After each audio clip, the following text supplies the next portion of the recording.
If everything had gone according to the original plan, you wouldn't recognize the Washington Monument today. The designer, Robert Mills, wanted to create a temple-like building with 30 tall stone columns and statues of important people from American history. There would have also been a statue of George Washington riding a horse and a 600-foot-tall Egyptian-style obelisk in the middle. In 1848, they placed the first stone of the monument in a big ceremony with thousands of people. Abraham Lincoln also was there, although he was not yet famous. They started building, but by 1854, they ran out of money when the monument was only 150 feet tall. Finally, 22 years later, President Ulysses Grant gave the project federal money to finish the monument. By then, tastes had changed, and they decided not to build the temple part of the base. Since the project had stopped for so long, the stone colors couldn't match perfectly.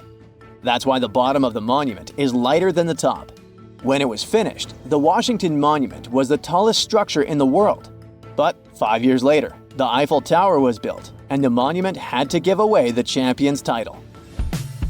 Years before the JFK Airport started functioning, the Empire State Building was supposed to serve as one. Yep, the iconic New York's landmark antenna wasn't designed for King Kong to climb it, but as a mooring mast for giant airships. The leader of a group of investors erecting the building, Alfred E. Smith, imagined that passengers would walk down a ramp and be out on the streets of New York just 7 minutes later. But the man in charge of a famous airship called the Graf Zeppelin didn't think this idea would work out. He said that landing a dirigible was very difficult and needed lots of workers on the ground to help, plus long ropes to tie the airship down. A dirigible tried to dock at the Empire State Building only once in history, in September 1931. The pilot had to carefully steer the airship around the top of the building for 3 minutes. The winds were really strong, blowing at 40 miles per hour, which made it really tricky. Traffic in the streets below stopped for over half an hour as people watched the airship trying to land. Mount Fuji has become one of the symbols of Japan as a mountain peak, but it's actually formed by 3 different peaks. There's a legend that says Mount Fuji was created in one night by an earthquake in 286 before the Common Era, but geologists believe it's much older. The first of the peaks began developing about 700,000 years ago. 2 old mountains are part of Fuji's foundation. About 100,000 years ago, a new part grew on top of these. The volcano we see today started forming 11 to 8,000 years ago. Compared to other volcanoes, it is still considered pretty young and active, although the last time it erupted was over 300 years ago. Whenever there's a serious earthquake in the area, there's a risk it will erupt again. Thousands of people still climb it every year. You could technically live inside the Eiffel Tower if you really wanted to. Gustave Eiffel designed the tower to feature a private apartment for himself right at the top of the construction. He left the place all neat and tidy with warm wallpaper, soft chintzes, wooden cabinets, and even a grand piano. These days, the only tenants of the apartment are 2 mannequins, that of Eiffel himself and of Thomas Edison. The famous inventor was a frequent guest in the apartment. If you buy a ticket to the top of the tower, you can get a sneak peek of the apartment through a window as a bonus. The Statue of Liberty also has a hidden room. It's in the torch. This part of the statue is 29 feet long and is made of copper. It sits on a steel framework that was designed by Gustave Eiffel. Yes, the same person who created the Eiffel Tower. Unfortunately, you can't visit the torch as a tourist ever since it was completely closed back in 1916. But they placed a camera there in 2011 to allow people to enjoy live streaming of the panoramic view from the torch. If you ever pass through Trafalgar Square, you'll surely miss London's smallest police station, since it's hidden beneath a lamppost inside an ornamental light fitting. The reason why it was placed there back in the 1920s was to let police officers be close to public rallies. They happened quite a lot in that area. Some even said it used to have a direct phone line to Scotland Yard. It's now used as a cleaning station, so there isn't much to see there, apart from some mops. It took 14 years to finish the huge profiles of 4 American presidents: George Washington, Thomas Jefferson, Abraham Lincoln, and Theodore Roosevelt into the southeastern face of Mount Rushmore. If current records are true, there's an incomplete secret room behind Abraham Lincoln's head. It was meant to become the Hall of Records open for visitors. It would keep important artifacts and documents of American history, like the Declaration of Independence and the Constitution. A year into the construction, the authorities decided it was more important to finish the president's profiles, so they cut funding for the project. So the secret room was never finished, and visitors to Mount Rushmore can't see it. The Passetto di Borgio is a special hidden walkway that connects the Vatican City to a nearby fortress called Castel Sant'Angelo. It's around half a mile long and was built in the 13th century. It was used by popes to escape from the Vatican when they were in danger, and it was used this way at least twice in history. A statue of Leonardo da Vinci, located at Rome's Fiumicino Leonardo da Vinci Airport, was first unveiled back in 1960. During a recent renovation, one of the workers made a mysterious discovery during this process. He found a small hole somewhere in the middle of the statue, at a height of about 30 feet. After it was carefully opened, they found 2 parchments inside. The first document, written in classical Latin, told the history of the area that now houses the airport. The other one had a list of people who attended the inauguration of the statue. There's a huge network of catacombs under Paris, stretching for around 174 miles. It's one of the largest grave sites in the world, and brave tourists are allowed to visit only a small section of it. But some people manage to get into the restricted passages to throw picnics and parties, and even start businesses there. Businesses like a fully functioning movie theater with an underground restaurant and bar. The law enforcement officers who found it believe it must have been built by some secret society. Whoever arranged it was trying to hide the entrance, making it look like a construction site. A motion sensor would set off a video camera, recording anyone who tried to sneak in. Then, a sound of a barking dog would play, hoping to scare off intruders. Those who weren't scared away would get into an underground theater with rows of seats carved into the rock, a big movie screen, and a projector just like in a regular movie theater. The experts were surprised that the electricity worked so well underground to power it all, so a team came back to check it out. But when they returned, everything had been removed. The electricity lines were cut, and the items were gone. All that was left was a note saying, "Do not try to find us." If you're looking for the coolest accommodation in Paris, you may consider an apartment inside the Eiffel Tower. When Gustave Eiffel was designing his most famous construction, he added a private apartment for himself right at the top. It's rather spacious, especially for Paris, where people often live in apartments 10 times smaller. It had a workshop, living space, a dining room, a kitchen, a bathroom, and piano. But there was no bedroom, so it's likely that no one ever slept there. No one lives there now, except for the mannequins of Eiffel himself, his daughter, and one of Thomas Edison. Members of the scientific community, chosen by Eiffel and other notable guests, were allowed to visit the property, and Edison was one of the chosen ones.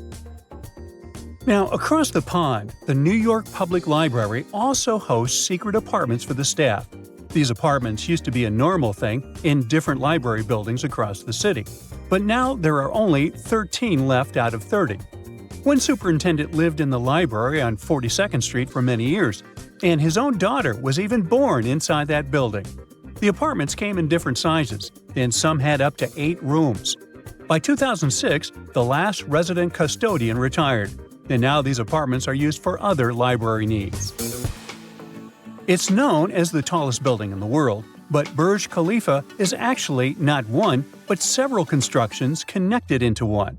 It has a Y-shaped plan, and if you look at it from above, it's scary. I mean, it resembles a spider lily. It's uber flexible and can bend a little bit when there are strong winds or even earthquakes, so it stands safe and strong. Burj Khalifa has over 24,000 windows, and it takes a crew of 36 people around 3 months to clean them all. There's a crypt beneath the Capitol building in Washington, D.C., and visitors pass through it every day. The first architect of this famous landmark designed it as a grand vestibule, which means just a big entrance hall. Several years later, plans changed, and the room was supposed to become the final resting place for George Washington and his wife Martha. She agreed to it, and architects changed the Capitol plans to add a tomb below the famous rotunda. They also planned to put a statue of Washington on top, and there was going to be a 10-foot hole in the ceiling so people could look down and see his tomb from the rotunda. But Congress couldn't agree on all the details of this memorial, and the tomb remained empty. Years later, workers closed the big hole in the floor, which was meant to give light to the tomb because cold air was leaking into the rotunda. At some point, the crypt was used for bicycle parking. Today, it has statues of famous people from the 13 original colonies, and George Washington and his wife are buried out back. No, actually, they're in Mount Vernon. There's a hidden clock and a calendar in St. Peter's Square in the Vatican. The 83-foot obelisk works like a giant sundial, using its shadow to show the time and even mark special days like the solstices. When the sun is at its highest point in the sky, called solar noon, the shadow of the obelisk falls on a line of stones on the ground. On the winter solstice, the shadow reaches its farthest point. On the summer solstice, the shadow is much shorter. There are also 5 other special markers that show when the sun enters different zodiac signs. The long, thin granite line running from the obelisk toward the Pope's window shows exactly when it's noon. British seaside Brighton stands on top of a secret network of underground tunnels with Victorian sewer systems and a hidden road. They say the tunnels were built below the royal pavilion so that King George IV could go on, secret dates. History experts say it's not true, and the king actually used tunnels to keep his servants out of sight when they moved between the pavilion and the stables. The 30 miles of tunnels are now over 150 years old, and you can see some of them with an organized tour. But some parts of them are still in use. One tunnel serves as an emergency relief valve for heavy rain. Another tunnel has a shooting range inside. The bascule chambers inside the Tower Bridge are one of the coolest hidden spaces in London. These spacious rooms were built as an operational center to let the bridge's huge counterweights move for the bridge to open. They were the final stage in the construction of the bridge. Now, if you're lucky, you can see these chambers on a special behind-the-scenes tour of the bridge. You'd have to descend 115 steps below water level until you get into the cold and damp space with rumbling overhead. Sometimes they organize concerts here, and the acoustics are just perfect. In the early 1930s, there was a real race in New York to construct the tallest building. Once 40 Wall Street was finished, it won the title. But then, the architect of the Chrysler building added a spire to its top, and it became the new champion. The spire was waiting all this time inside the top of the building. Workers had to carefully lift each section of it and assemble it on top. They used nearly 4 million bricks to finish the whole building and laid them all out by hand. There were also some elements from Chrysler's automotive empire, like hubcaps, fenders, and radiator caps. There was a private apartment and office on the top of the building for the founder of the Chrysler Corporation. They say he liked to brag he had the highest toilet in Manhattan. I'm sure he was flush with pride. The Capitol Records Building in Los Angeles has been sending secret messages since it opened, and you need to know Morse code to understand them. That secret message is Hollywood. The light has been sending the same message since the opening in 1956, but it has changed a couple of times. In 1992, to celebrate Capitol Records' 50th anniversary, it flashed Capitol 50. Then, before Katy Perry's album release in 2013, the message was also changed, but hardly anyone noticed the difference. One more fun fact about the building, it was the first circular office building in the world. Producer Samuel Lionel Roxy Rothafel designed a hidden apartment for himself in the Radio City Music Hall in New York City. He chose for the apartment, now called the Roxy Suite, to be decorated in the Art Deco style. It has 20-foot-high ceilings covered in gold leaf and walls with floor-to-ceiling plush drapes. Some of the most famous guests of the apartment were Judy Garland, Walt Disney, and Samuel Goldwyn. Today, it only opens for special occasions and looks exactly the same as it did in 1936. You might be able to rent it out for a private event, but they say the prices are very high. Grand Central Station in New York has a great hidden activity for travelers.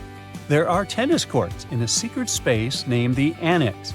This area used to be a recording studio. Now the location is known as the Vanderbilt Tennis Club, and you can visit it and play tennis there. The U.S. Supreme Court building in Washington, D.C. has a secret sports facility where clerks, off-duty police officers, and other Supreme Court employees can play basketball.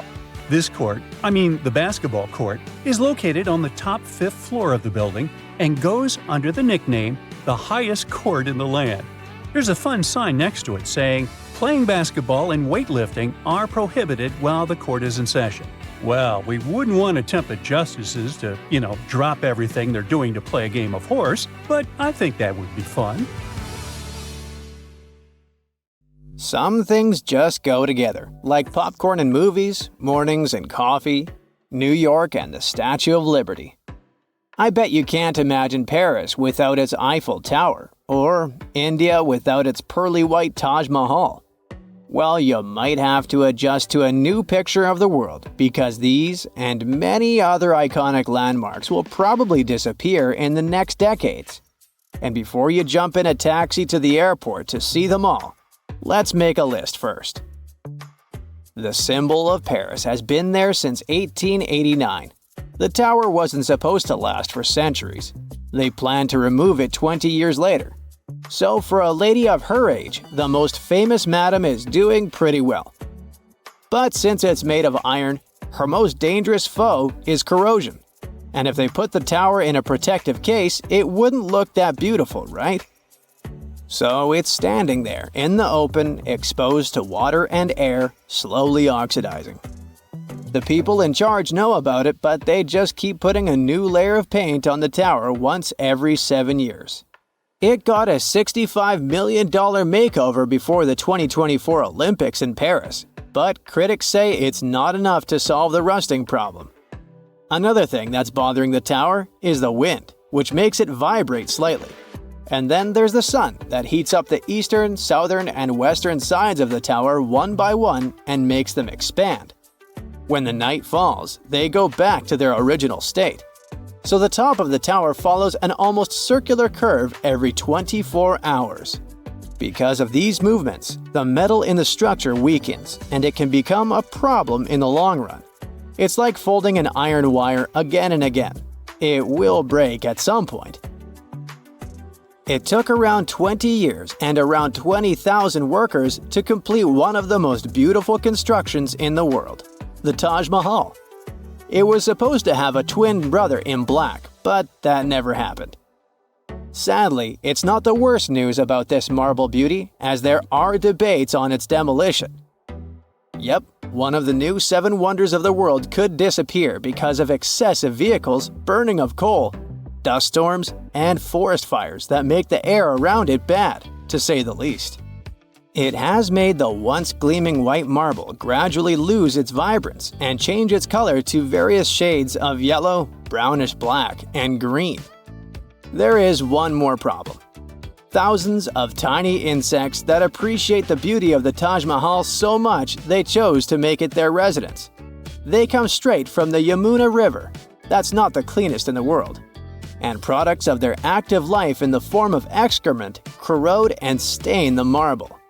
The second problem is that India's Supreme Court has threatened to shut it down unless the people in charge offer some steps to preserve the World Heritage Site. I hope they find some solution, or else, where will the 8 million tourists who come here every year spend their vacation? If you've ever been to Egypt, you must have at least one photo of yourself pretending to be holding the legendary Sphinx, right? Or am I the only one? Anyway, the Sphinx in Giza has already lost his nose, and we still don't know how or why it happened. And with centuries of erosion of limestone going under its belt, the famous giant could disappear altogether in our lifetimes. There's some serious natural rainwater runoff going on into the west part of the Sphinx because of its surroundings, Rains are rare in Egypt, but they do happen once in a while. And water isn't the only problem for Sphinx. Since it's sitting proudly in the desert, the high winds are also a big deal. They're causing something like sandblasting, like an invisible hand with a tool that's rooting that delicate, grainy substance. And then there's also groundwater.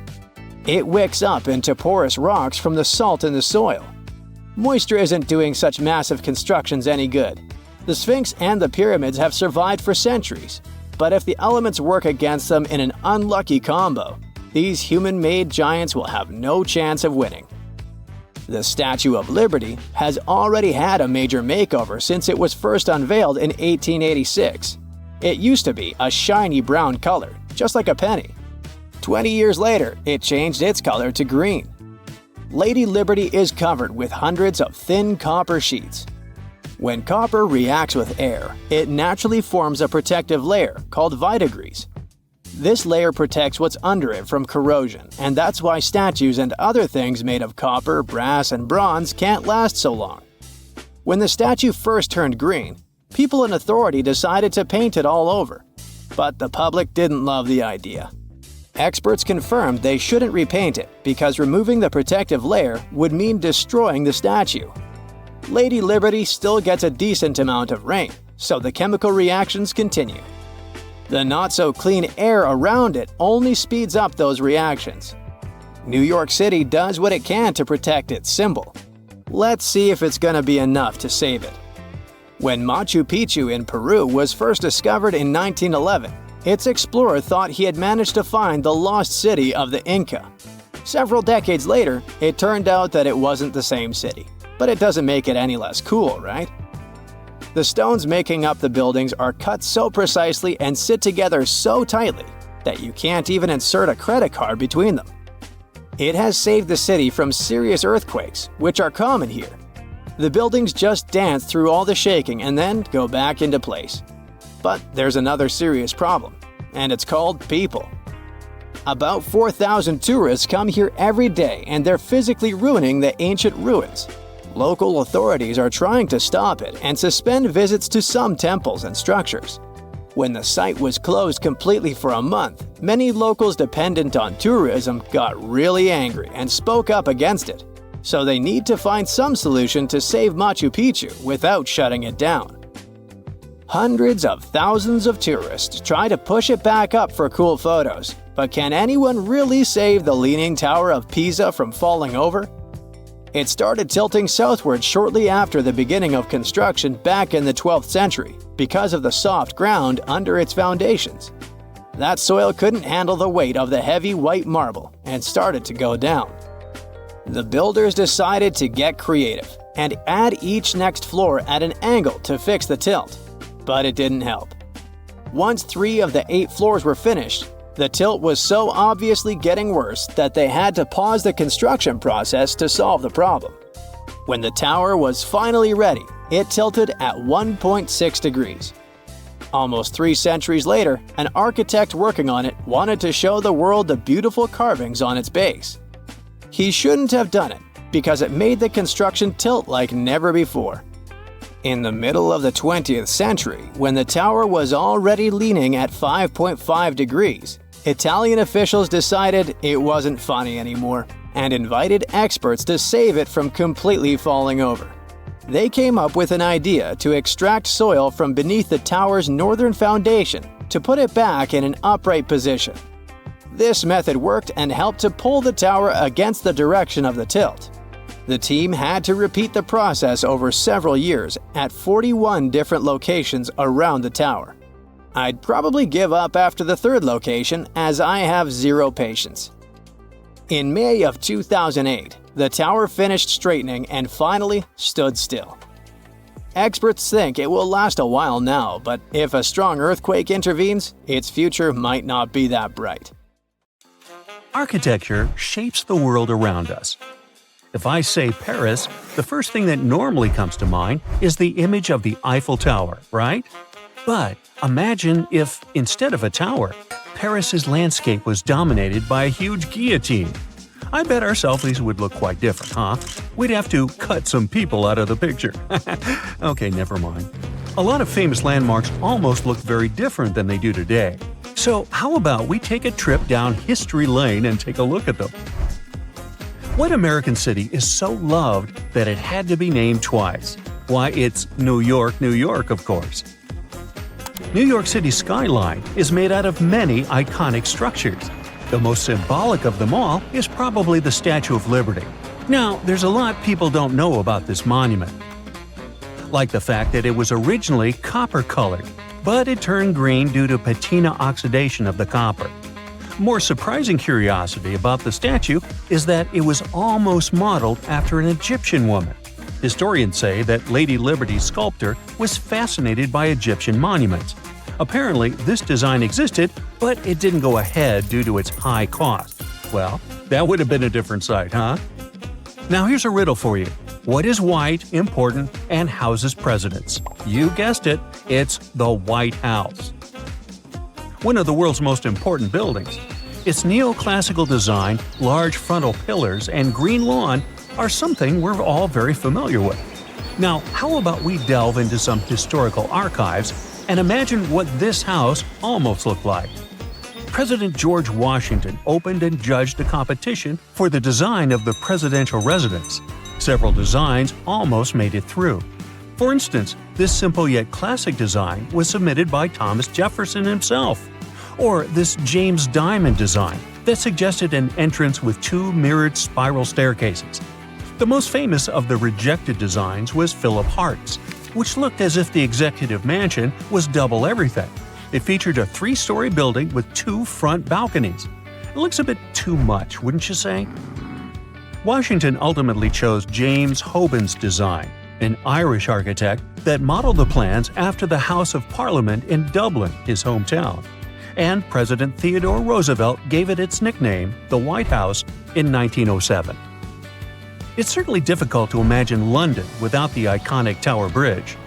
Opened in 1894, it took over 8 years, 70,000 tons of concrete, and 432 workers to build the monument. It works as a drawbridge, stopping traffic every time a big ship wants to waltz through the Thames. Horace Jones proposed the winning design, but many alternatives were rejected.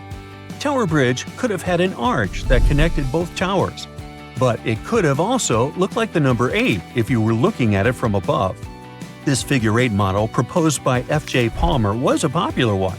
The designer's main idea was not to stop pedestrian vehicle flow in case a ship needed to pass, so he proposed a loop system. Each loop would have retractable sections, so if a ship wanted to pass, one section could be retracted and the ship could enter the center of the loop. The ship would be stuck at the center of the loop, waiting for the other retractable side to open. Meanwhile, traffic would continue without interruption. Now, even if this could be something positive, the city didn't pick this design because of its extremely complex engineering. I mean, imagine trying to build something like that. Ah, the City of Lights. Or is it the City of Love? Or croissants? Paris is by far the world's most visited city by tourists. People seem to love staring at the Eiffel Tower and eating a delicious croissant while wearing a beret, don't they? Can you imagine Paris without the Eiffel Tower? More than 700 designs were submitted for consideration, and the winner was Gustave Eiffel's tower design. You can find a monstrous lighthouse and even a giant guillotine in the pile of rejected designs. You heard right. Some proposed designs were eccentric. A designer proposed that the monument should celebrate the 100th anniversary of the French Revolution, which to him meant building a guillotine. Hey, let's not lose our heads over this. French engineer Eugène Fresnay proposed the Lighthouse of the World, a 980 feet lighthouse with lights so bright that the entire city could read newspapers at night. Now imagine something as tall as the Empire State Building and the Eiffel Tower stacked on top of each other. It would have a spiraling ramp all around it from top to bottom. This way, cars could reach the top of the lighthouse. All along the way, a 2,000-seat restaurant would be ready to serve excited diners who would eat enjoying the best of views. Aren't you just glad these designs never saw the light of day? Meanwhile, did you know that Benjamin Franklin suggested that the U.S. national bird should be a turkey? and that the U.S. Capitol Hill had a turkey-looking statue on top of it.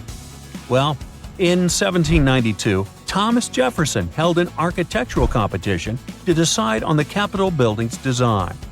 Jefferson, an architect himself, was the judge of this competition.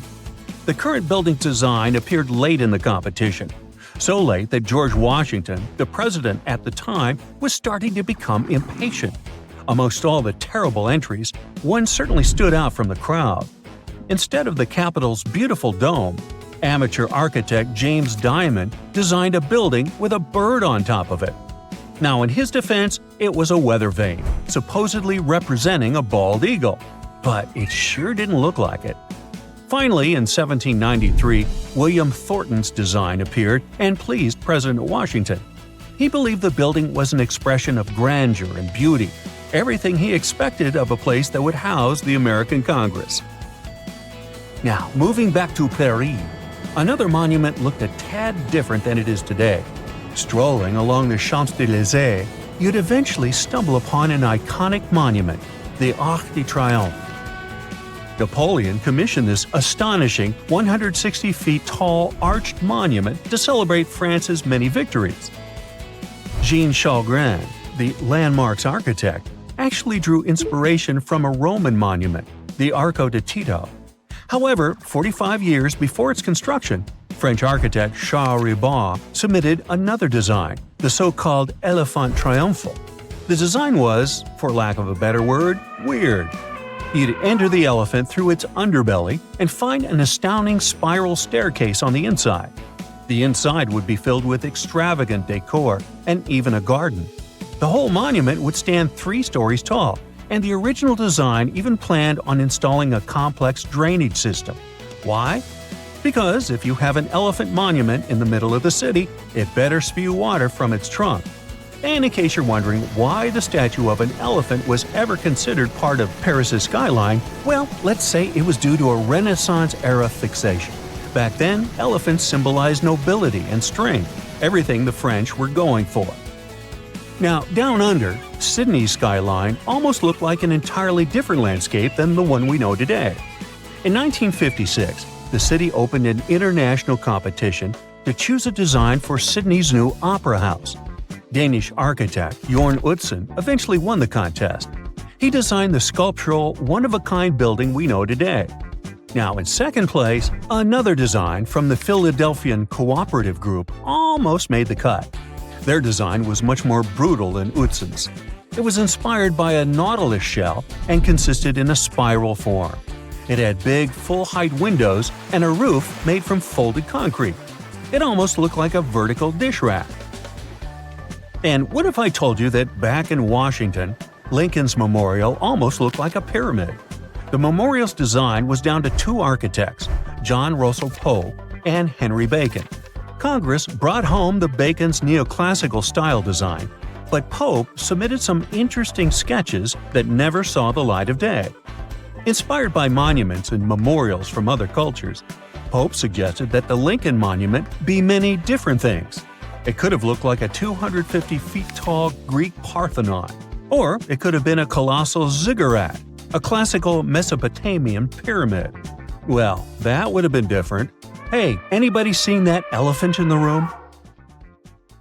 What if I told you you just won a round-the-world trip to visit the planet's most famous landmarks? Nice, right? But there's a catch. You might be visiting them for the last time in your life. That's because these landmarks are threatened to disappear during your lifetime. Yikes! Ah, Paris, the city of love. For our modern eyes, it's hard to imagine the city without its most famous landmark, the Eiffel Tower. But it wasn't always there, of course.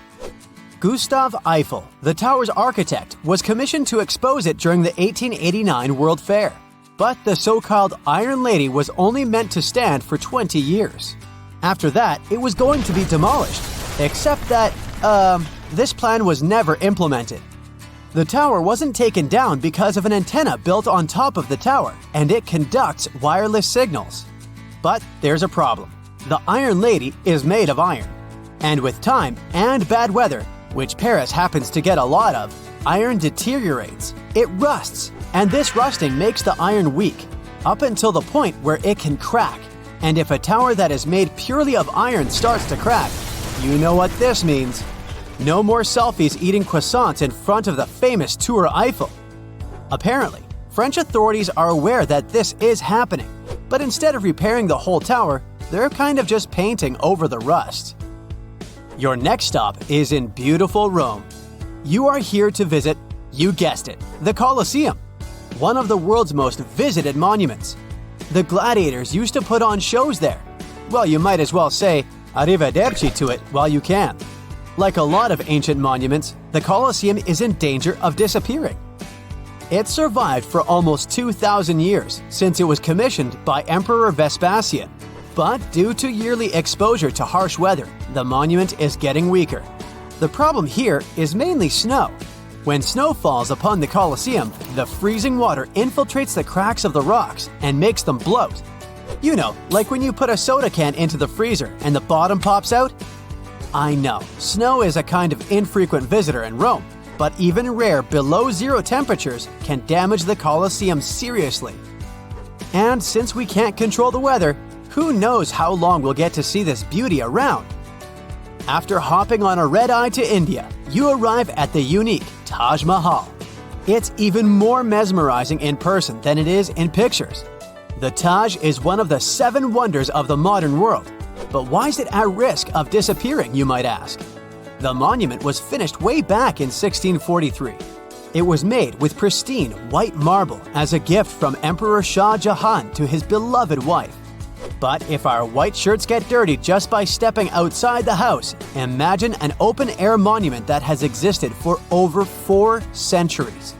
The Taj Mahal is located in the city of Agra, right beside the Yamuna River. Over the years, the region has become very polluted, and all of this pollution is helping to destroy the Taj. India's Supreme Court has been on the case for many years now, and they say the monument is turning greenish and brown. So, high authorities decided that either the local government restores the Taj Mahal completely, or they'll shut it down, or worse, destroy it. For the good of humanity, I hope they decide to restore it already. Otherwise, we'll be down to only 6 wonders. Finally, you've made it to South America. More specifically, you're now in the mountainous country of Peru. If you're not used to such high altitudes, you might get a little dizzy. But it's worth it to see the mesmerizing Incan ruins of Machu Picchu. The city is located at over 7,000 feet above sea level, and no one knows how the Incas built such a sophisticated village. That's why the site attracts around 440,000 visitors every single year. But since regulation is not so strict, the site is also slowly deteriorating.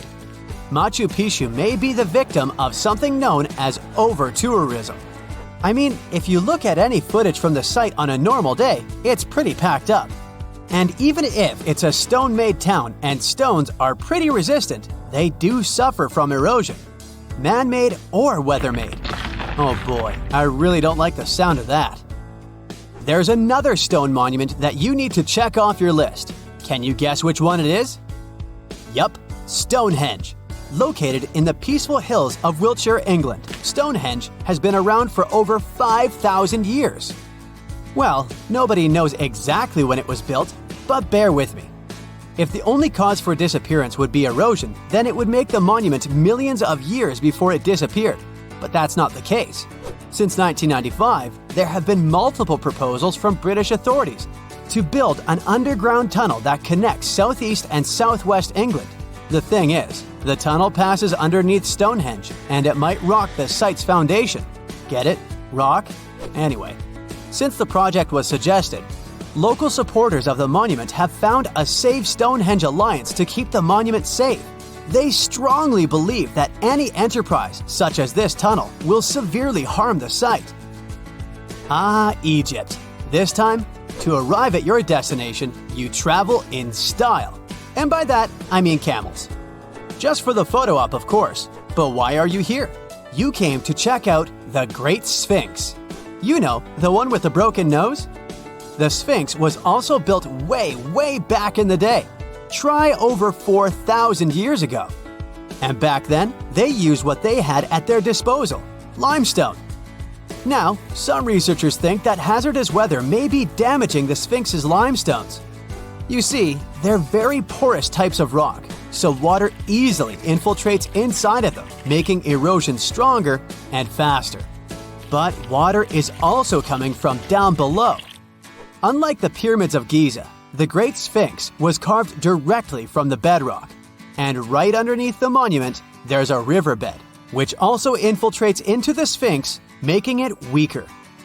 Fingers crossed that Egypt doesn't get a lot of rainfall in the next few centuries. I hope you brought your swimsuit because it's time to dive deep into the Dead Sea. Except that you probably won't get too deep. You know, since there's so much salt in the water that you basically only float. Fun fact, this sea is 10 times saltier than the ocean. It may be a little ironic that the Dead Sea is at risk of actually perishing, but it's true. The lake level is dropping 4 feet every year. It has to do with one of the sea's main tributaries. A tributary is a river that flows into a much larger body of water. The thing is, the region is not so rich in natural water, so some of the local authorities ended up diverting small tributaries for basic human uses. But since every action has a reaction, the Dead Sea is now facing some difficulties. Back in the USA, it's time to visit the city that never sleeps. And if you've understood this trip by now, you already know the landmark we're visiting. It's Lady Liberty. It may come as a surprise to some, but the famous Statue of Liberty was originally copper. It's turned green due to oxidation. I mean, maybe I would also turn green if I was constantly exposed to New York's harsh weather. Some researchers say that air pollution can also speed up oxidation processes, threatening the long life of Lady Liberty. Of course, New York City does its share of maintenance. Hopefully it'll be enough for us to keep seeing the statue during our lifetime. Hey, it's time to head back home. I sure enjoyed this trip. Hope you did too. Let's hope we can still visit these places. This summer, you finally decide to go on that once-in-a-lifetime round-the-world trip. The first stop of this exciting adventure is in Europe. You start your journey in Italy, the country of pasta and pizza and delicious gelato. Ah, there it is, the world-renowned Leaning Tower of Pisa. You buy your ticket and get inside the crooked monument. You're about to climb 251 slippery stairs, so watch your step and don't forget to breathe. The white marble stones are astounding, and from time to time, you peep outside to enjoy the view of the city. Congratulations, you've made it! You've reached the top of the bell tower and can take all the selfies you want. The Leaning Tower of Pisa is one of Italy's most iconic landmarks. During your hike up the stairs, a guide tells you it's actually a medieval monument. It was built between the 12th and 14th centuries, taking over 200 years to finish. And in case you're wondering if it's always been tilted, I can say without a doubt, yes it has. Once they finished the third floor, the bell tower started sinking. The thing is, the very name Pisa comes from the Greek word that means marshy land. The ground there is extremely soft, made of clay, mud, and sand. And architects have been trying to save the day ever since they built the tower. At the top of the 185-foot-tall monument, you take your time admiring the city. How many terracotta rooftops can you count? If you walk toward the south side of the monument, you may feel closer to the ground. This is because the Leaning Tower of Pisa tilts toward the south. At one point, it leaned almost 5.5 degrees and still didn't fall. Today, when you visit the monument, the guide might tell you the tower is leaning less. A few years ago, the world's best architects and engineers did some construction works next to the monument to keep it from falling over. They dug several tunnels and took out over 38 cubic meters of soil from under the north side of the tower. So now the tower is tilting at an angle of only 4 degrees. So if you want to take one of those classic photos where you're holding up the tower, you better hurry. Who knows how long the tower will still be leaning? Now it's time for you to make your way to Rome. This city is basically an open-air museum, and you have to check it out for yourself. It's scalding hot, but you're lucky. Today, you're visiting the baths of Caracalla. Are you ready for an authentic ancient Roman experience? You enter through what once was a locker room. You'll have to use your imagination. Today, you'll only see 130-foot tall brick walls here. Romans of every class would spend an hour or two in the baths every day. They would come after a long day at work or before dinner. Imperial bath complexes, such as this one, were usually free, but you had to pay an admission fee. Leaving the locker room, visitors would stop in a heated room where they would receive oil and scrub massage. Then, some people would move on to one of two exercise yards. Can you see how ample they were? Here, there were elaborate marble porticos, and you can still see a few fragments of the mosaic-colored floor. If you were in the mood for something more intellectual, you could stop to listen to a philosopher or visit one of the libraries. Now we've arrived at the most impressive room, a caldarium. It was a circular hot-steamed room measuring 115 feet in diameter. It had not one or two, but 7 heated pools inside. Above your head, you'd have seen a magnificent dome supported by large granite columns. The entire structure was richly decorated with multicolored glass mosaics and the finest white marble. The complex also housed an indoor Olympic-sized pool with waist-deep water. Today, you can only admire a few reddish walls made of brick and concrete. Emperor Caracalla, like many other Roman emperors, built a mega-complex, and it sure made people happy. After a long international flight, you arrive in Egypt. Get ready for some camel rides and juicy dried fruits. Does anyone here love dates? You leave your hotel at dawn and make your way to the outskirts of Cairo. You drive past the Nile River toward the West Bank. Don't forget to take some pictures. In the distance, you spot a large monument. It's the Great Sphinx of Giza. Can you believe people created this monument over 4,500 years ago? Once you get closer, you see the Great Pyramids just north of the Sphinx. You learn that, unlike the pyramids, the Sphinx was carved directly from the bedrock of the Giza Plateau. Until today, it's one of the largest statues in the world, measuring 66 feet in height and 240 feet in length from pause to tail. The face of the Sphinx looks a tad beaten today, but according to archaeologists, it wasn't always like that. A Photoshop reconstruction of the Sphinx gives it a very different look. As you can see, at one point, the Sphinx's nose was chopped off together with parts of the chin. Scientists believe that the statue is a representation of the great pharaoh Khafra. This is why its face resembles a human so much. Just below the eyes, a dark carved line was added to represent the charcoal eyeliner ancient Egyptians used to wear. Fun fact, this wasn't only a beauty habit. It protected their eyes from ultraviolet rays. In a desert region that gets so much sunlight, this might come in handy. Until today, researchers debate whether or not the Sphinx had a beard. Many believe that if it was meant to depict a pharaoh, it most likely had a braided beard that got destroyed by erosion or humans. Even today, you can still see the remains of a regal headdress on the head of the Sphinx. These head ornaments were associated with power and royalty.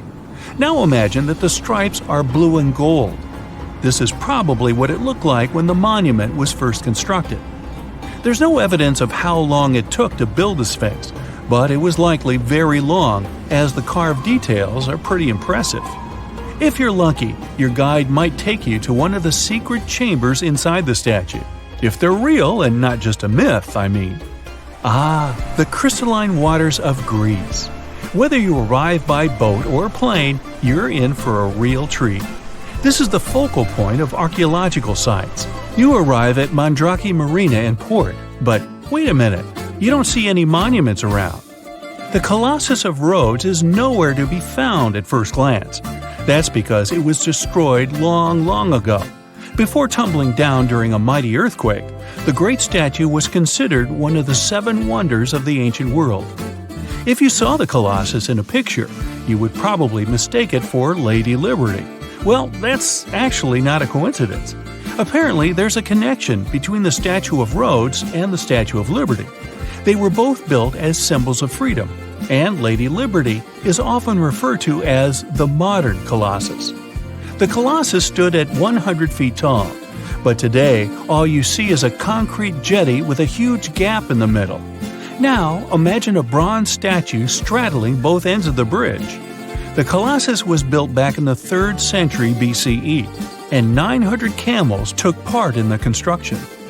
The statue existed for approximately 54 years before it was ruined by a powerful earthquake. It hit the city so hard that all that was left of the statue was one very large foot. Even so, people kept visiting the monument.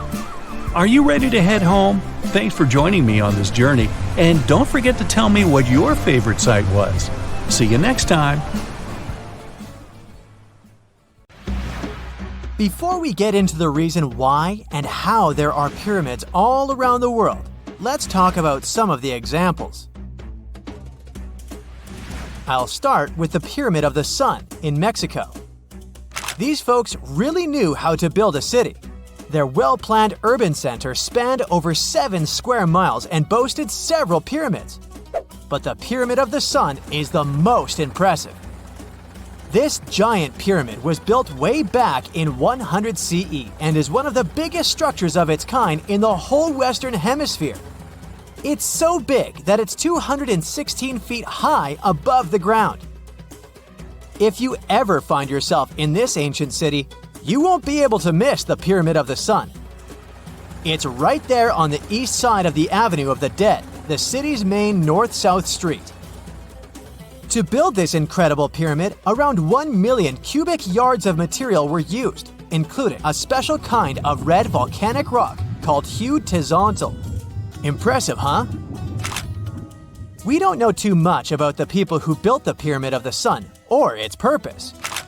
But archaeologists believe there was once a temple on top of it. When explorers went below the pyramid in the 1970s, they found a bunch of cool tunnels and chambers. In 2011, they even found a secret stash of clay pots, obsidian pieces, animal bones, human figurines, and a mask. Who knows what other secrets the pyramid is hiding? If you decide to see this one, you must climb the pyramid using the 248 uneven steps on the west side. Watch your step. Sudan got some pyramids too. Nubian pyramids aren't as big as the ones in Egypt, but they still got around 200 of them. These ancient pyramids have been home to the tombs of the pharaohs of the Meroitic Kingdom for almost 1,000 years, who ruled Egypt from Nubia to the Mediterranean Sea. The pyramids at Meroe were constructed using granite and reddish sandstone. Oh, and did you know that Sudan has more ancient pyramids than Egypt? The Kushite pyramids depict the indigenous architecture and burial traditions of Nubia's Napata and Meroe kingdoms, which ancient Egypt influenced. Meroe, the burial site of over 40 queens and kings, is the most extensive Nubian pyramid site. The tomb walls depict mummified royals bedecked in jewelry, their wooden caskets containing bows, quivers of arrows, and other artifacts pointing to the Meroitic relationship and trade with Egyptian and Greek civilizations. So if you're looking for some ancient tombs to explore, you may consider skipping the crowds in Egypt and heading on down to Sudan. Let's fly to Iraq to see some more pyramids. Ziggurats have fancy receding layers and tiered temples. Instead of a smooth exterior, it has tiers like a cake. Perfect for all the important work and rituals that went on inside. You can find these towering structures scattered throughout Iraq and Iran, and they're a real testament to the power and skills of the people who built them. One of the biggest and most impressive ziggurats is the Ziggurat at Ur. It's basically a giant rectangular pyramid that stands a whopping 70 to 100 feet tall, with 3 levels of terraces and a temple on top. Can you imagine how many baked bricks it took to build that thing? Try 720,000 for just the lower portion. This particular ziggurat was built for Sumerian king Ur-Nammu. Similar to other ones, this pyramid has been around for thousands of years, so it got a little rough around the edges. Thankfully, the Babylonian king Nebuchadnezzar II and some archaeologists came to the rescue in the 6th and 20th centuries respectively. And now you can find this near Talil Air Base.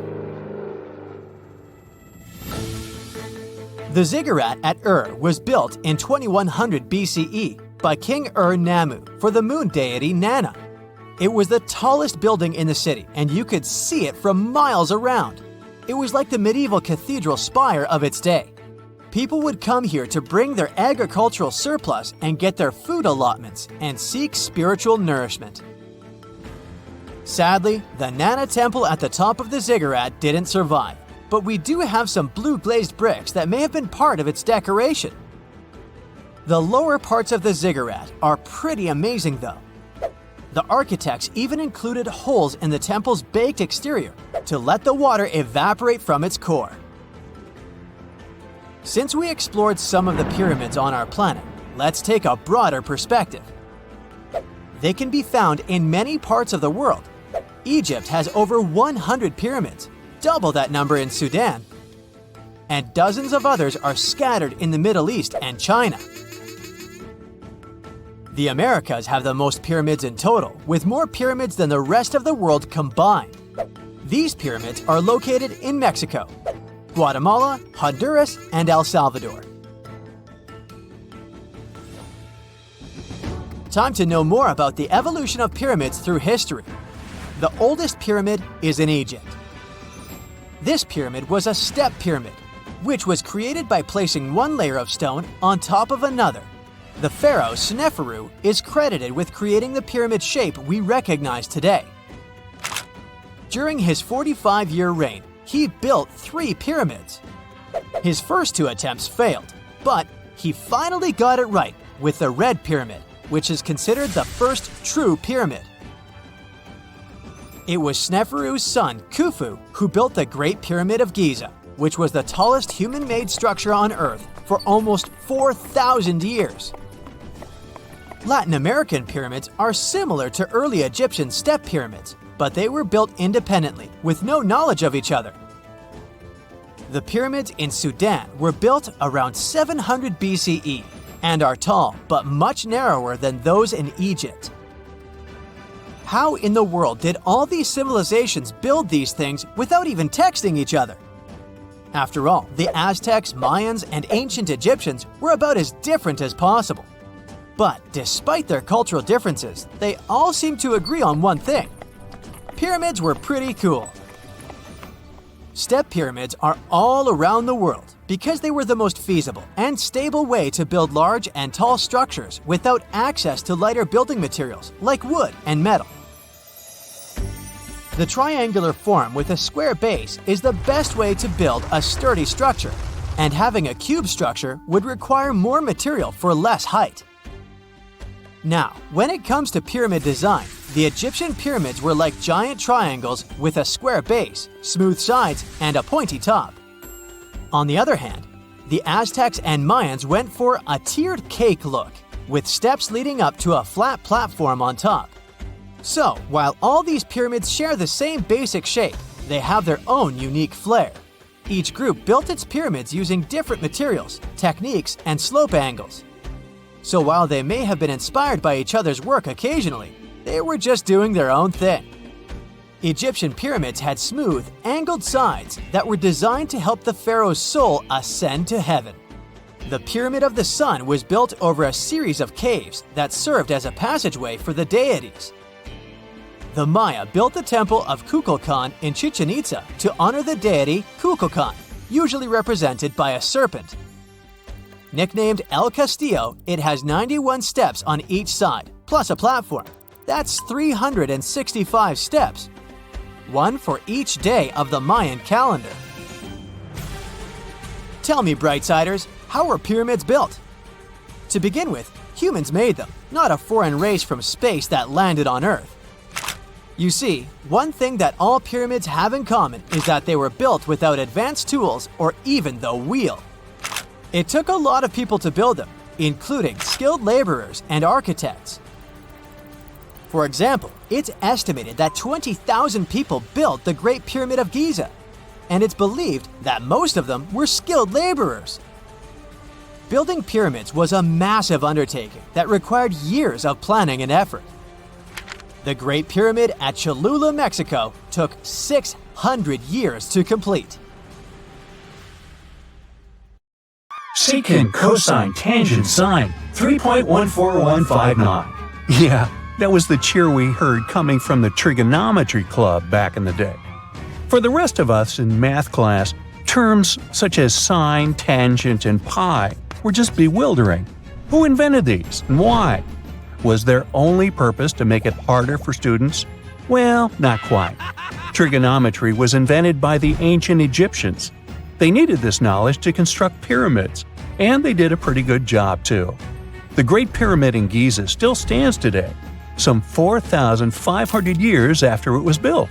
No recalls either. So let's get out of that classroom and on a journey through time to reveal the secrets behind the ancient Egyptians' precision. Here you are, standing on the Great Pyramid's construction site, some 9 miles from Cairo. Well, the city still isn't there, as you're surrounded only by the desert and teams of construction workers. They're transporting large stone blocks weighing 2.5 tons each. They're inside a wooden sled that sits on large rollers. A crew of 8 men rolls these blocks along the ground. You immediately think of the rollers on a supermarket cash register. The principle is exactly the same, but the scale is greater, much greater. Scientists estimate that the Egyptians used 2.3 million such blocks in the Great Pyramid alone. And the block in front of you is one of the lighter ones. The heaviest of them weighed up to 15 tons. But where did all these blocks come from? Most of them originated from quarries around Giza. It's not that impressive, you think, but wait until you hear how ancient engineers transported the granite used in construction over 500 miles to the pyramid.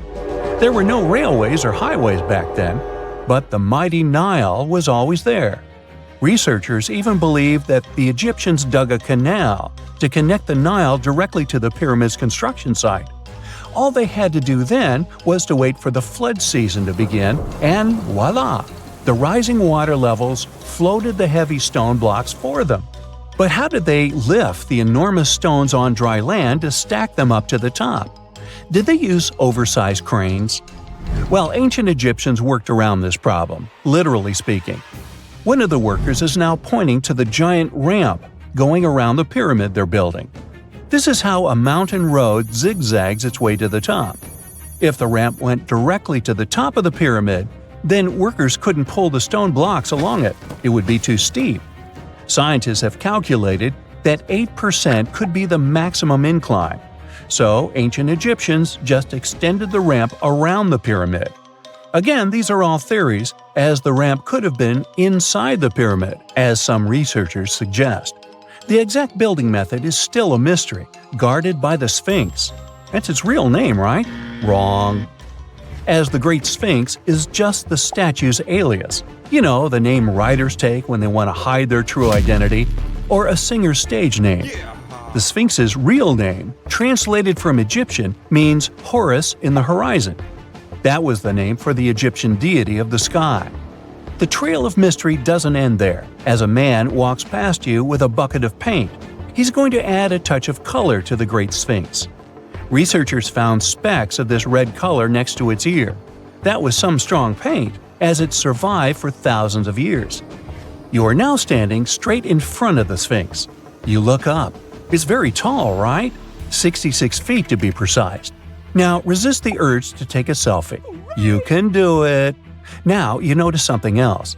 It looks like the Sphinx is in the center of a giant triangle in the back. That's one side of the Great Pyramid. And no, your eyes are not playing tricks on you. The Sphinx really does sit in the center of the pyramid's lateral face. Here's where math comes in handy. A pyramid has 4 sides, called lateral faces. There's also a 5th face, the base, but that's not visible. It's, wait for it, face down. The Sphinx has one last mystery to reveal: its age. Scientists agree that Pharaoh Khafre built the Sphinx. He ruled after his father, who had built a great pyramid nearby. So both structures were finished around the same time. Let's talk about numbers again. You've heard of Cleopatra, the Egyptian princess described as a woman of great beauty. Hello? She saw the pyramids, but she lived closer to the time of the first iPhone than the time of the people who built the pyramids. Fascinating, right? You can see thousands of people around you. They're working hard to build the pharaoh's tomb. But how many of them are there exactly? One Greek philosopher estimated there were as many as 100,000 workers. Seems like an okay number for such an enormous structure, but it can't be true. Science simply can't back up this number. Egyptologists put the total number of workers at 30,000. And yes, Indiana Jones was one of them, at least on the big screen, but he showed up late. Egyptologists know a lot about the pyramids, but not everything. Not because they don't want to, but because they haven't yet dug up enough evidence. They can only guess how the building process went. First, engineers would arrive to choose the right spot and do the necessary measurements. That's why they needed all that complicated math. Then, it's time for sourcing the material, the large stone blocks I mentioned earlier. When boats deliver them to the site of the future pyramid, workers can finally do their thing. They operated in smaller groups, but there were at least 2,000 of them chiseling and carving away at any given time. Sounds like a typical construction site today? Well, that's because it is, just thousands of years ago. It's amazing what ancient Egyptians were able to achieve with just copper and stone tools. The pyramid is now complete in front of you. But is it the same pyramid we see today? Why is this structure shining bright in the desert sun? Isn't it supposed to be a dusty yellow color? Well, no. Human activity and the elements have completely stripped the outer layer of stones over time. Expert craftspeople polished these blocks using nothing but stone and sand. The end result was a smooth and shiny rock. On the day it was completed, the Great Pyramid of Giza was a perfect triangle of light. Its polished sides acted like giant mirrors, reflecting the powerful Egyptian sun. This is the point where you should put your glasses on, and that shiny thing you see at the pyramid's very top is actually gold. The capstone at the top of the pyramid is called a pyramidion. It was covered in sheets of gold. As you can guess, these were the first stones to disappear. Let's make another stop before we get you back to your classroom. We travel to the British Isles, and no, Stonehenge isn't our destination. It is Newgrange in County Meath. Scientists estimate that the ancient peoples of Ireland built this stone monument around the year 3200 BCE. This makes it older than both Stonehenge and the Great Pyramid in Giza. The function of the circular mound in Newgrange is the same as the one of the Great Pyramid and equally mysterious. The estimated amount of loose stone present in the valley is over 220,000 tons. And it's not just randomly thrown on a pile. The order in which the stones are set makes the structure water-resistant. That would explain how Newgrange had survived for so long. Kinda makes you want to splash out the cash for that waterproof phone case, huh? Well, you're back in your school desk, but today's math lecture is the last thing on your mind. You're thinking about how great the Egyptian pyramids are, and if we have something similar today. It turns out modern engineers are just as impressed with the Great Pyramid as you are.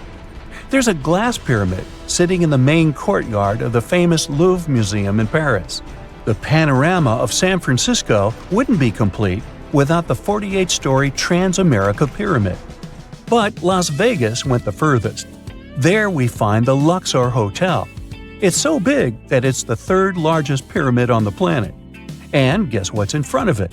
Yup, a replica of the Sphinx. It's 110 feet tall, 2 stories higher than the one in Giza. Yeah, everything's bigger in Vegas.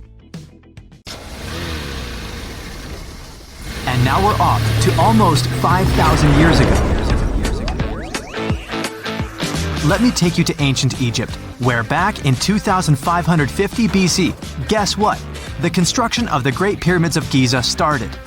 People learned to build cathedrals and skyscrapers, but it wasn't until recently that these massive buildings appeared. It's still a mystery to even modern scientists how these pyramids were built 5,000 years ago. No wonder they are one of the 7 wonders of the ancient world. They're also the oldest of them and the only wonder of the ancient world that still exists in the 21st century. It must have taken a lot of cooperation to build a thing that massive, even for today's metrics. But the Giza pyramids weren't the first pyramids ever. The first one, called the Step Pyramid, was built around 80 years before the first Pyramid of Giza in 2630 BC for King Djoser. It wasn't meant to be extraordinary, but ended up being quite impressive. It was a pyramid of 6 stepped layers of stone. It was 204 feet high, which is as tall as a 19-story building. And it was the tallest building that existed at that time. It wasn't just a pyramid though, it was surrounded by a whole complex of buildings, including even courtyards. In ancient Egypt, people believed in the afterlife, so everyone, especially kings, wanted to make sure they had everything they needed to get ready for it. Here's why the pyramid complex was perfectly supplied with a lot of objects people used every day.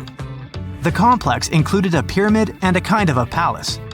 Those buildings had many things the king loved and might need one day, like furniture, food, and gold vessels. After Djoser, building pyramids became common practice, but many pyramids weren't finished. It would usually take about 20 years to build one, but many rulers reigned way less than that. Overall, there are more than 100 pyramids. The most famous pyramids are the Great Pyramids of Giza. The first one and the biggest one was built for Pharaoh Khufu, around 2550 BC. Initially, it was 481 feet tall, which is as tall as a 40-story building.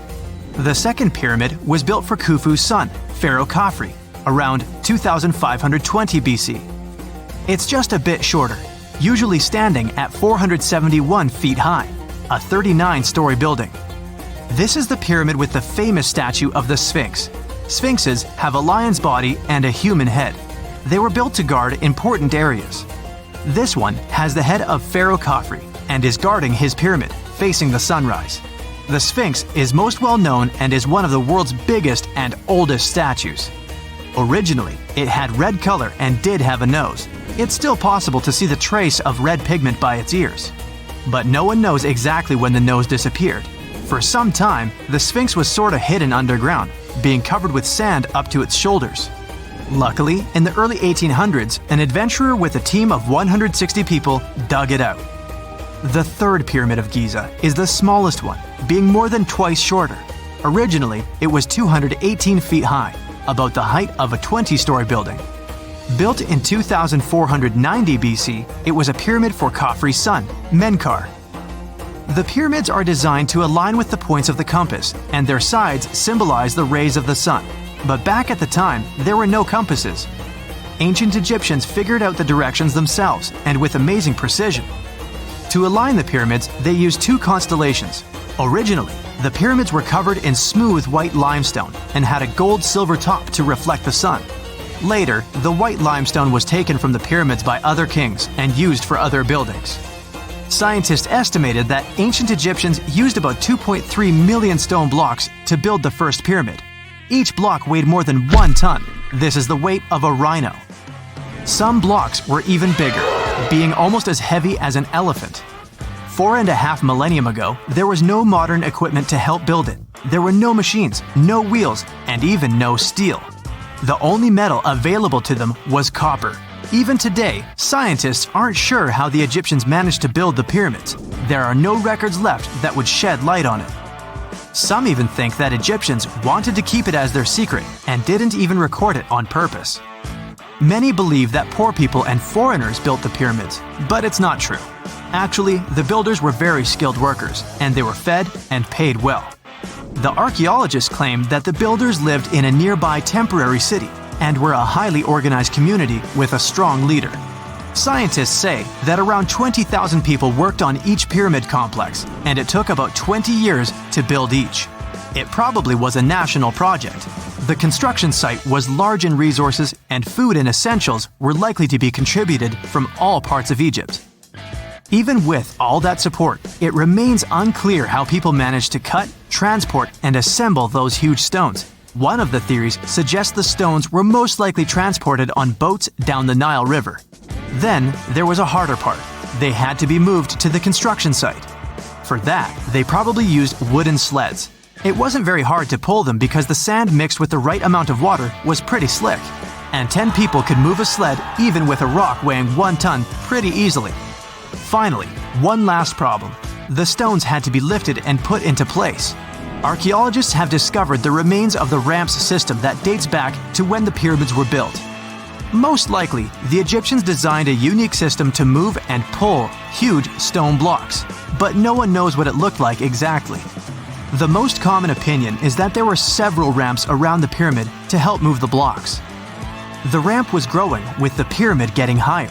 They suppose people were walking up the stairs, pulling the stone on the wooden sled up in the middle on the sandy ramp. But this is just one of the options. Others say that the ramps were going around the pyramid. Some say the ramps were inside the pyramid. But we'll never know for sure, and it'll forever remain a mystery, just like the ancient Egyptians wanted. Surprisingly, there's not much inside the pyramids. Most of it is just solid stone with very little open space. But let's take a quick look inside the biggest of the pyramids of Giza.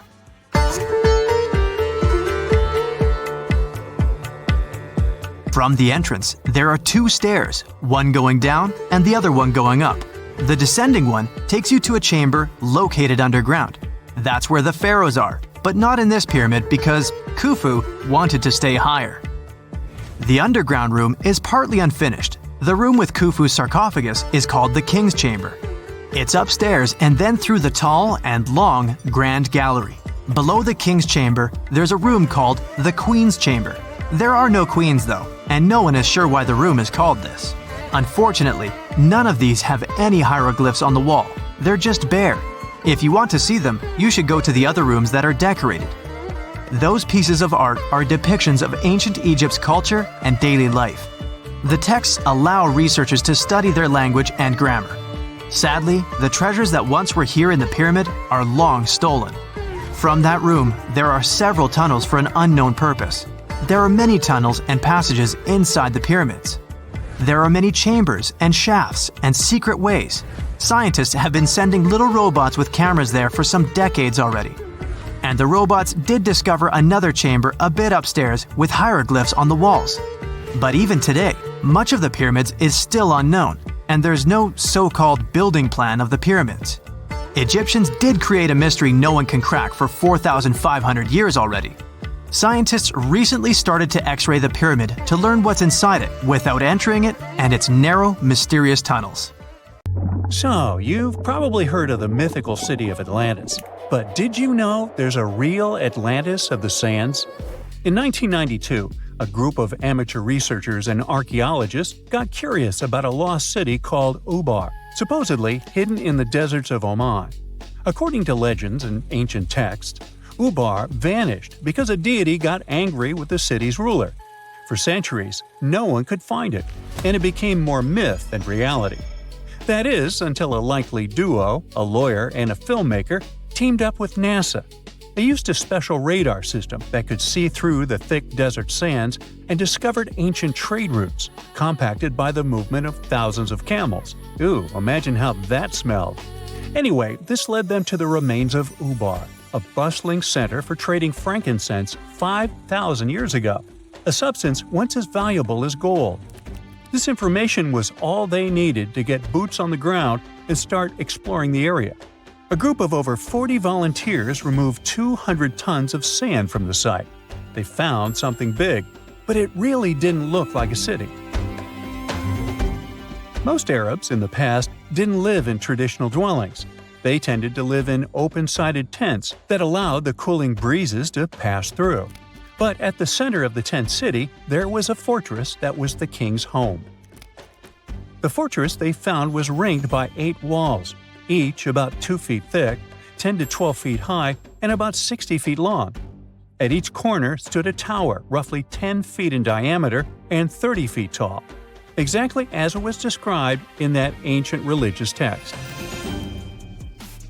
Now, what the king who built it didn't know is that he built his impenetrable fortress on top of a highly corrosive limestone cavern. With time, the layer of ground above the fortress gave way to a sinkhole, and the whole thing swallowed the fortress all the way. Sinkholes happen when underground water starts to erode the bedrock. making the soil very unstable and fragile. Having a city on top of that certainly doesn't help. The whole thing just went kaboom one fine day, and we only found out about it recently. Yow! Meanwhile, Santorini is known for its stunning views and romantic getaways. But it's also home to one of the most fascinating archaeological sites in the world, the ancient city of Akrotiri. Dating back over 6,000 or 7,000 years ago, Akrotiri was a Bronze Age hub. That is, until it was wiped out by a volcanic eruption. Everything changed for Akrotiri in the 16th century BCE, when a series of earthquakes hit the city. The city lay buried under volcanic ash, much like Pompeii. The exact date of the eruption is still debated, although there are some clues found in unusual tree ring patterns from years like 1597 and 1560 BCE. Now, it seems as though the residents of the city quickly packed up and left, and good thing they did, because what followed was one of the largest volcanic eruptions in the last 4,000 years. The ash was so thick that the city remained hidden for thousands of years. You see, the Akrotiri civilization was known for its monumental architecture and fantastic art, being sometimes called the first civilization in Europe. It flourished during the Bronze Age, and they grew so much because they were an important part of the copper trade. The civilization saw over 500 years of wealth and prosperity. They expanded so much, their cities had extensive drainage systems, and their people produced high-quality pottery, according to what researchers found in later excavations. Fast forward to 1867, when locals started stumbling upon ancient artifacts of this civilization in a quarry. These findings first caught the attention of a French geologist who did the first digs. But it wasn't until modern excavations that the true scale of the lost city was revealed. As archaeologists dug deeper, they discovered a sophisticated settlement. Akrotiri was a key trading hub between Crete and Cyprus, with evidence of copper, pottery, and paved streets. It was a bustling, organized city, until that devastating volcano wiped it off the map. What's left today are stunning remnants of their culture, like beautifully preserved frescoes. These paintings, created with mineral pigments, show scenes of daily life, flotilla of boats, blooming flowers, and birds in flight. Across the Atlantic, Peru is world-famous for the majestic ruins of Machu Picchu. But there's a lesser-known, heartbreaking chapter in its history, the tragic destruction of the city of Yungay. In 1970, a seemingly small shift in a tectonic plate triggered a massive 7.9 magnitude earthquake, causing devastation on a scale few could have imagined. It was a peaceful Sunday afternoon when the regions of Uncas and La Libertada were rocked by the quake. The epicenter was about 22 miles off the coast, where the Nazca Plate dives, or subducts, under the South American Plate. It affected an area of roughly 83,000 square kilometers, larger than Belgium and the Netherlands combined. The tremors were so powerful, they were even felt in central and western Brazil, which are not exactly close by, just to give you an idea. Although many towns were affected, Yungay was affected the most. The beautiful Mount Osakaram, towering over the city, turned evil when the earthquake triggered an enormous avalanche. A mass of glacial ice and rock, about 3,000 feet wide and a mile long, came barreling down the mountain at over 100 miles per hour. It roared down the slopes, gathering mud, rocks, and debris as it raced toward the city, obliterating everything in its path. In just minutes, the avalanche traveled over 8 miles and buried Yungay under tons of snow and mud. Over 25,000 people lost their lives in the disaster, leaving the city almost completely covered. Peruvian officials have since declared the place a national mourning area, forbidding any excavations out of respect for those who perished. What's even more astonishing is that a few people managed to find refuge in a nearby resting place on a small hill. Some say that the town's fate had been foretold years before by a priest who warned about living in the shadow of such an unstable mountain. There's no way to confirm this, but it remains a part of local legend. Now, as strange as it may sound, this American city is sitting at the bottom of the man-made Lake Shasta, and how it got there is what matters most here. Once, the city of Kennett in California had 40 saloons, dozens of stores, a hotel, hospital, a school, and an opera house. Today, it rests as deep as 400 feet below the water surface. In the beginning, the city of Kennett was a mining community. The town started to spark attention in 1852 when it was announced that gold was found in the area.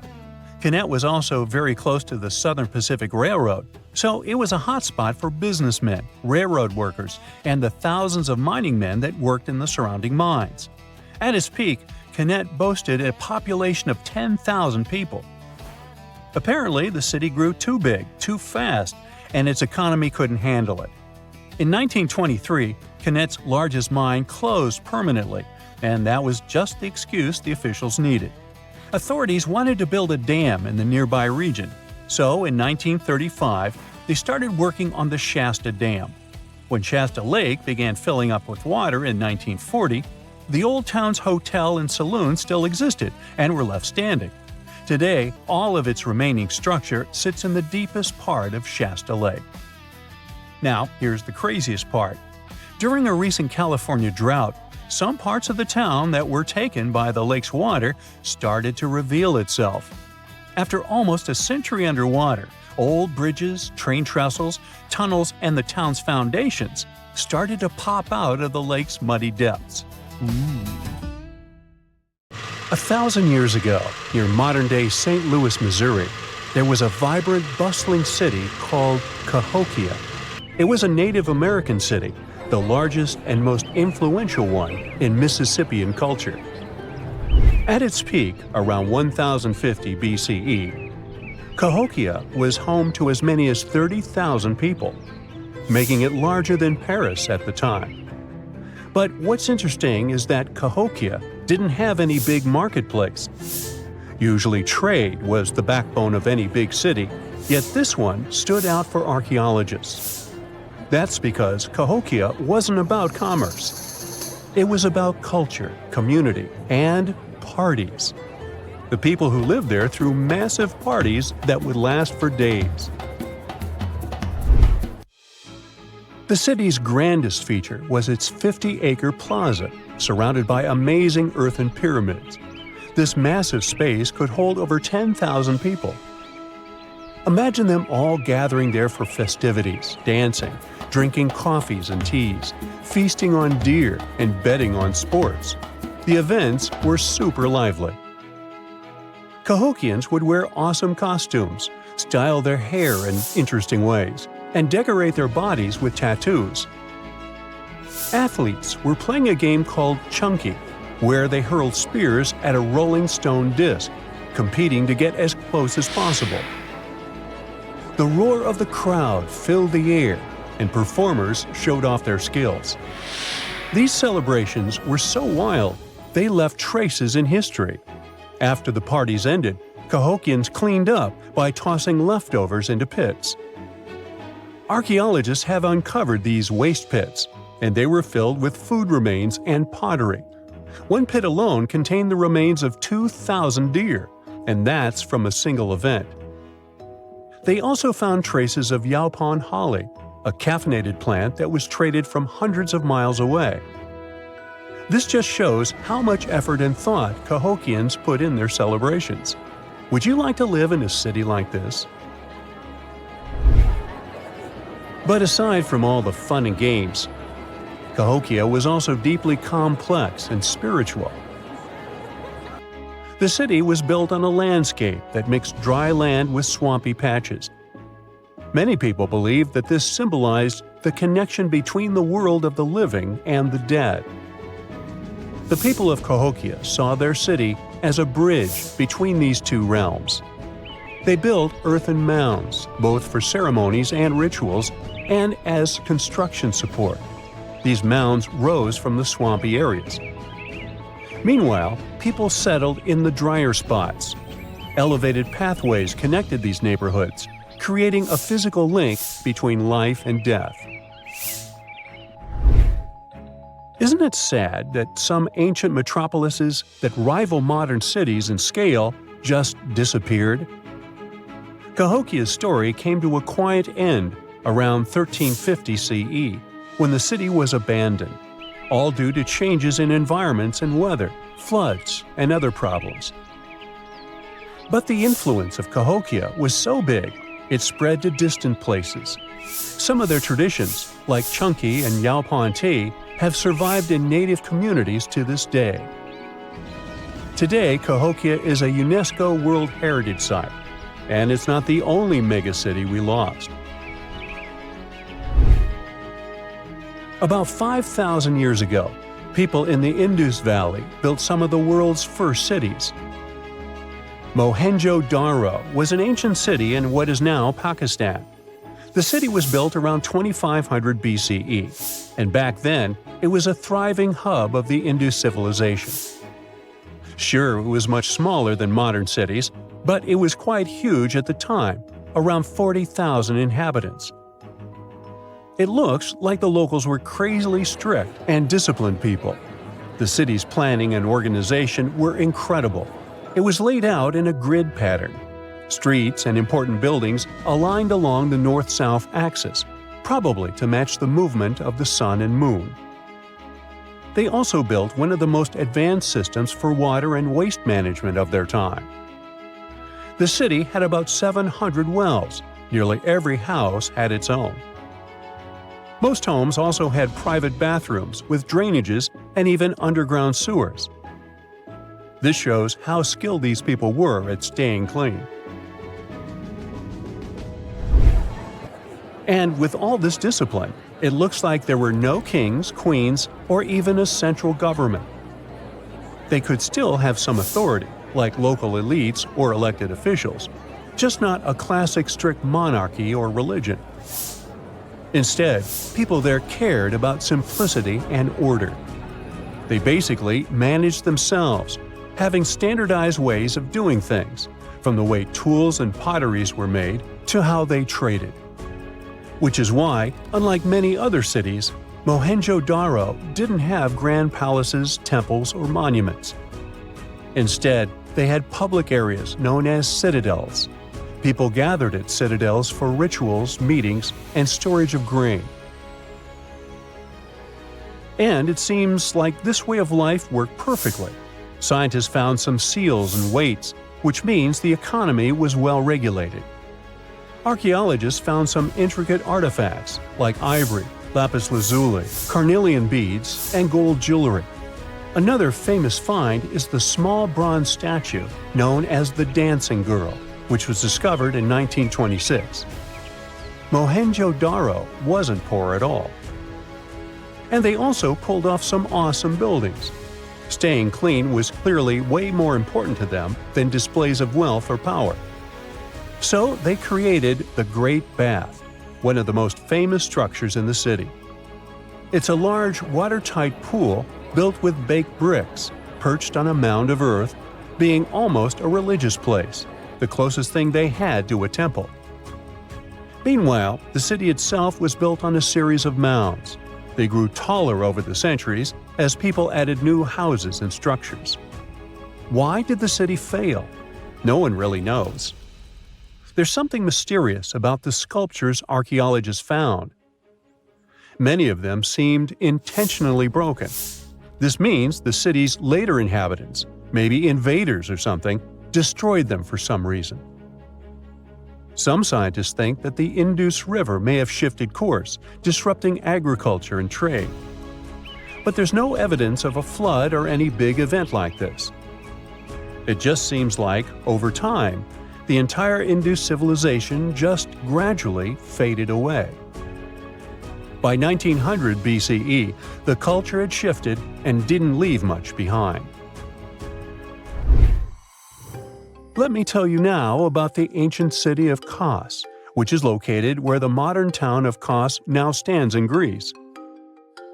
Imagine arriving by sea, and the first thing that hits you is the sheer grandeur of its agora, this massive public square built with stones in different colors, laid out on terraces that rise above you.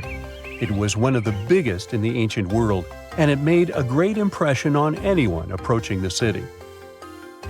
This place has a rich history, dating back to around 2300 to 2200 BCE. A long time ago, local folk gathered up from different parts of the island to form a new city in the northeast. People have lived there since the Bronze Age, and over time, it became a super important center of culture and trade. And no wonder, since it's right near a natural harbor. The harbor was sheltered by two breakwaters, and people built some of the most important religious sites there, including the sanctuaries of Aphrodite and Hercules. Kos wasn't just beautiful, though. It had some brilliant design. The whole city was laid out in a neat grid, with streets crossing each other at perfect right angles, literally looking almost like a modern city. Thanks to this, moving around was super easy, and the blocks, or insulae, were big enough to fit several large houses. Kos remained largely unchanged until the 6th century CE. Over time, it started gradually shrinking in size, confined within the walls of what is now the Chora neighborhood. Meanwhile, Palmyra was an ancient city built around a beautiful oasis sometime around the 3rd millennium BCE. Originally known as Tadmor, this city flourished as a major stop on the Silk Road, linking the Near East with Asia. It was a thriving center of trade and culture.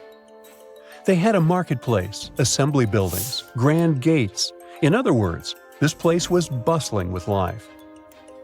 The city has been through many hands throughout its history, from the Byzantine to Arab caliphates, which is probably why it had some awesome architecture. An interesting blend of Greco-Roman, Persian, and Arabic vibes. The Temple of Bel, the Great Colonnade, and a Roman-style theater. But, like all the others, it decayed over time. Palmyra's importance faded, and by the early 1400s, it had been largely destroyed. But at least its ruins remained. Right now, they're a UNESCO World Heritage Site. Check out the cool map of New Orleans, USA. See those bold gray lines around the city? Those are levees keeping the city safe from the red flood coming in from Lake Maurepas, Lake Salvador, and Little Lake. Without those levees, New Orleans would be in big trouble with rising sea levels. Even with the levees, the damage looks pretty bad. The Biloxi and Jean Lafitte Wildlife Preserve look like they're almost underwater on the map. New Orleans is not the only city in the US that's at risk of going underwater.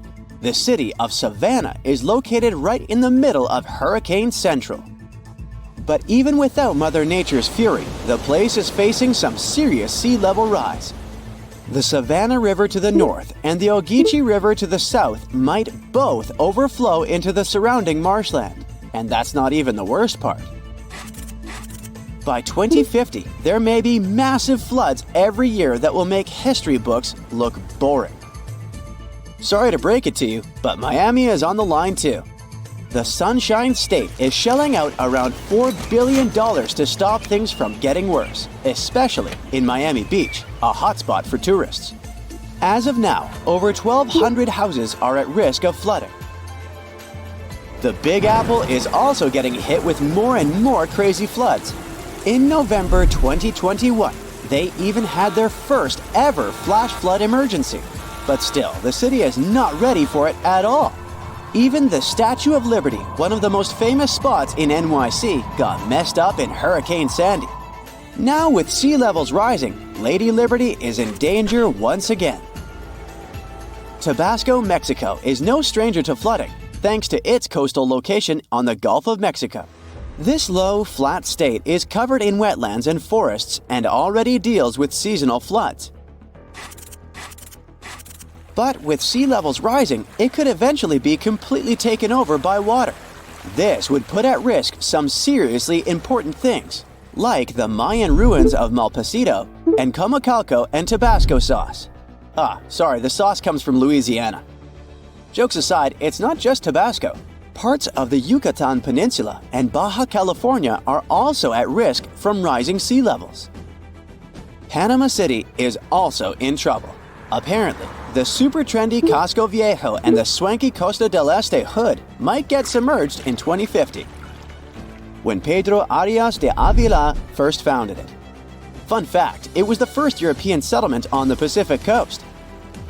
The 17th and 18th century forts on the Caribbean side are also endangered. According to Climate Central, they might get washed away by rising sea levels. Even UNESCO has had them on its risk list since 2012. Some more sad news. The Bahamas is going to be hit hard by rising sea levels. I mean, Hurricane Dorian was already a huge bummer in 2019. And now, they're saying most of Grand Bahama, Nassau, Abaco, and Spanish Wells could go underwater by 2050 due to various reasons. Amsterdam. The Netherlands is one of the Low Countries for a reason. The city and its buddies Rotterdam and Den Haag sit low and close to the North Sea. You gotta hand it to the Dutch though. They know how to handle the water and keep it at bay with high-tech flood defenses. With sea levels constantly on the rise, it looks like their impressive system of dikes, dams, barriers, levees, and floodgates is gonna get even more crucial in the future. Still, despite all the effort, some experts are afraid that the Venice of the North might go underwater by 2030. Well, this one is not something you would expect, but still. Venice is sinking by 2 millimeters every year, and the sea levels are rising.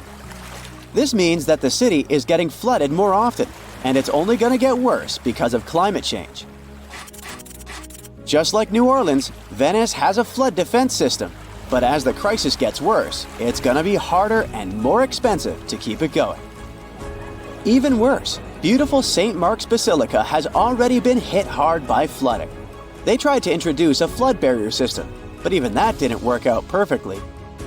In 2020, the flood barrier was not used and St. Mark's Square got majorly damaged. Looks like even when we try to prevent the effects of climate change, things don't always go according to plan. In London, rising sea levels are causing more flooding along the Thames estuary, and it's not looking good. Areas along the River Thames are especially at risk, putting iconic buildings like the Tower of London and the House of Parliament, as well as cultural hotspots like the Tate Modern and Shakespeare's Globe in jeopardy. And the British Museum? It has so much precious stuff, even Gollum would be jealous. We just can't let it go underwater.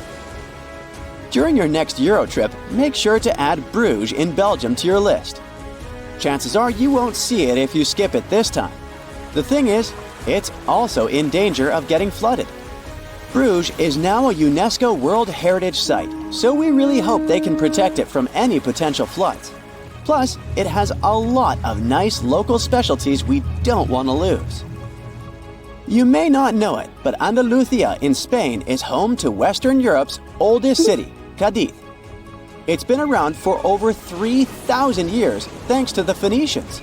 But unfortunately, climate change is putting it at risk. Rising sea levels might flood the city's cobbled stone center, beautiful tree-lined plazas, and historic sea fortifications. And it's not just Cadiz. Parts of Andalusia are in danger of flooding too. Well, seems like one more destination must be added to your bucket list. Ho Chi Minh City, and especially its eastern marshy districts, are at risk, just like all the other places mentioned before. And it looks like the whole city is going to have a tough time with the Mekong Delta. While the main part of the city probably won't be completely submerged by 2030, flooding and storms are definitely going to become a big problem. So, it turns out that Bangkok might be in some hot water due to global warming. Literally, a 2020 study says that Bangkok could be one of the cities most dramatically affected by rising sea levels. It's sitting pretty low at just 5 feet above sea level. And to make things even more interesting, it's sinking at a speedy rate of an inch per year. And the cherry on top? The soil it's built on is super dense clay, which means it's basically a flood magnet. By 2030, parts of Bangkok, including the main airport, might have to get used to living underwater. The next city at risk is Kolkata, India. The fertile land in West Bengal has been a major key to their success for ages. but now it's causing some big worries in Kolkata and the surrounding areas. Just like Ho Chi Minh City, they could have some serious problems with all that rain during monsoon season. And the map of what could happen in 2100 is pretty scary stuff. The next destination is Shanghai, China. It's literally translated as the city on the sea, but it might actually end up under the sea.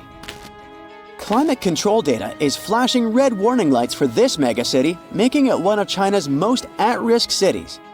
The Yangtze Delta, where Shanghai sits, and the Pearl River Delta, home to the Guangzhou, are both in hot water too, with lots of people living on low-lying land that might get flooded. The Maldives, a luxurious group of islands, already get flooded every year. Experts think they might lose 80 or even more % of their islands in the next 30 years. The Maldivian authorities aren't taking any chances though. They're already making plans to buy land in other countries, just in case they need to relocate the whole population.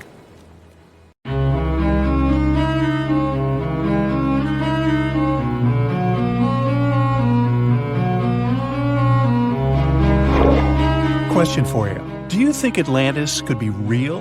It remains as one of history's greatest mysteries. The legend began with Plato all the way back in ancient Greece. The tale of a civilization that formed and prospered before our own. Atlantis was supposedly a highly technological society, much like the Mayans. But, as the legend says, due to the people's greed, they were punished by a flood that destroyed and submerged their cities. Different theories try to guess Atlantis' location. Some say it was in the Mediterranean Sea. Some say it's beneath the Bermuda Triangle. But, as science has shown us, Atlantis may be only an allegory for humankind. Today, you'll discover several amazing underwater cities that you have never heard of. They existed indeed and are not just a myth. We're taking you on an excursion to the underwater city of Baia, which is on the coast of Italy. Known as the Las Vegas of the Roman Empire, Baia was a resort city. The Roman elite traveled there for recreation. Imagine an open-air spa. That was Baia. You can visit the submerged town by scuba diving and get close to that perfectly preserved, magnificent Roman sculpture, a true underwater wonder. You can spot the crumbled temples and buildings through glass-bottom boats. This is a moss-covered museum in Claudio's Nymphaeum. To your left, you can see a collection of classical Greek statues. Swimming down the Via Herculeana, you'll arrive at Villa Akrotiri. Villas are Italian-style houses, and here you can admire their original marble floors. Notice the black and white patterns and the astounding shapes they make. Next, you'll arrive at Portus Julius. Can you see the collapsing wall structures at the bottom of the seafloor? You'll see well-preserved columns and limestone floors. Behold the ruins of the thermal baths of Lacus. The remaining multicolored mosaics are something great to see. You'll see their orange, blue, and green tiles if you get close enough. At Pisoni's Villa Pila, you'll see 25 preserved Roman pillars. Notice the arches, the frescoes nearby, and the magnitude of this well-kept treasure. The city was located over natural volcanic vents, so there were hot springs to be used at will. People went there looking to have an excellent time. And when I say people, I mean some of the great Roman emperors we learned about in school: Nero, Cicero, Caesar. But around the 8th century, the city was sacked and the luxurious town was abandoned. Slowly, the water level rose and the city started to drown. You are on a summer vacation off the coast of Greece, 4 hours outside of Athens, in the Peloponnese Peninsula on Pavlopetri. You dust off your snorkel and head for a free dive on a bright sunny day. Sometime into the dive, you start noticing patterns on the seabed. 13 feet below the surface, the outline of familiar objects starts to appear, one by one.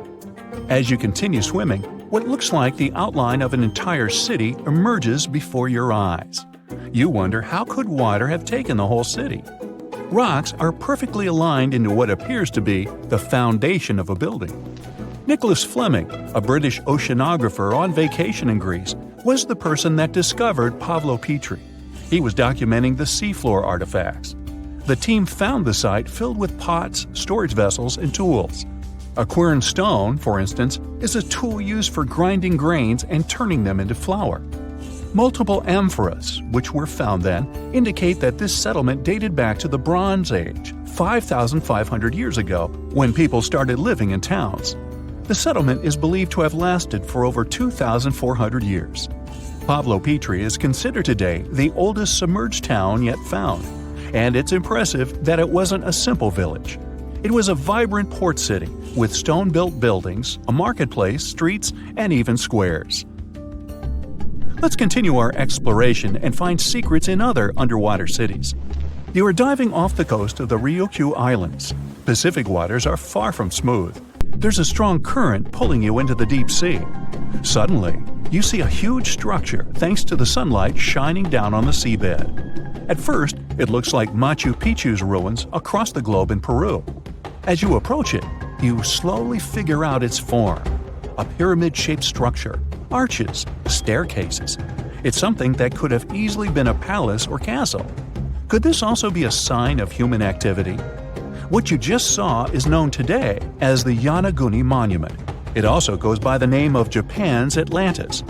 The entire monument is about the size of 5 football fields and the height of a 5-story building. Its most surprising feature is its expansive terraces that host large crowd gatherings. Explorers and scientists believe that Yonaguni dates back to 10,000 years ago. But whether it is a man-made structure or a natural formation is still under debate. For Japan's top marine geologist, Professor Masaki Kimura, Yonaguni is the heritage of a lost civilization. Kimura has dived into exploring the ruins over 100 times over the past 10 years. According to him, there are clear signs of human activity down there. The Triangle Pool, located on the monument's surface, is a triangle-shaped concave that is a historical symbol of water fountains in the region. There is also a giant turtle carved on the eastern side of the structure. And according to Kimura, turtles have an important cultural meaning. Several pieces of stone tools have been recovered from the site. Their estimated age dates back to 10,000 years ago. However, not all scientists are convinced of the same. For many, Yonaguni is the result of thousands of years of erosion. The fact that the monument is composed of one massive rock leads them to believe that it is not human-made. The defined edges and flat surfaces resemble a natural formation occurrence in Northern Ireland, known as Giant's Causeway. A series of interlocking basalt columns look like the ruins of a palace, but they were the result of volcanic activity in the region. Well, stay tuned for more underwater discoveries. The next stop on our voyage is one of today's most famous underwater cities that has turned into an underwater archaeological park. The city of Port Royal in Jamaica exists today only below the surface. But in 1692, it was one of the wealthiest cities in the Western Hemisphere. Port Royal was the center of the British Empire at the time, and an important trade city that attracted people from all over. It was also home to real-life pirates of the Caribbean. On the morning of June 7, 1692, the people of Port Royal met a different fate than they probably expected. The bars and restaurants beaming with life woke up shaking. People were taken out of bed with the power of a massive earthquake, estimated today at 7.5 on the Richter scale. One survivor says he saw the earth opening up and swallowing the town whole. What he said could be true, as the city was mainly built over sand. The ground sucked buildings, roads, and everyone above. Geysers erupted, and finally, waves as big as 10-story-high buildings hit the city. About 33 acres of the city disappeared underwater, and amazingly, most of its 17th century remains lie in good condition under 40 feet of water. In the ruins, archaeologists have found taverns, storage rooms, kitchens, and recreational buildings used for diverse purposes. You can see a grand lion statue, a submerged bridge, and many picturesque arches. Now, do you fancy a trip to India? Just outside its coast lies another sunken marvel. A site known as the Lost City of Cambe is located on the Gulf of a similar name. It remained hidden until 2001, when the National Institute of Ocean Technology did a routine water assessment. With sonar technology, which sends a wave of sound to the bottom of the sea, they found something far beneath the surface. Images showed well-defined geometric shapes spread along a 5-mile stretch. The remains found dated to more than 9,500 years ago, meaning that this civilization was lost at around the end of the Ice Age. Debris recovered from the site included construction material, pottery, beads, sculptures, and even bones. Scientists argue whether these artifacts are indeed from the site, but if they truly are, then the lost city of Cambe would be the oldest civilization in the world. It's like archaeology woke up recently and decided to spice up the news with its history-changing discoveries. From unearthing dinosaur fossils in peaceful Iowa to translating bad news from ancient Babylonian texts, history is revealing its secrets like never before. When Mount Vesuvius erupted in 79 CE, it froze the town in time. Some of the most famous discoveries were heartbreaking, like a mother wearing a golden bracelet, holding her child, or two sisters hugging in fear. At least that's what scientists thought. In 2024, advanced DNA tests shattered these long-held beliefs.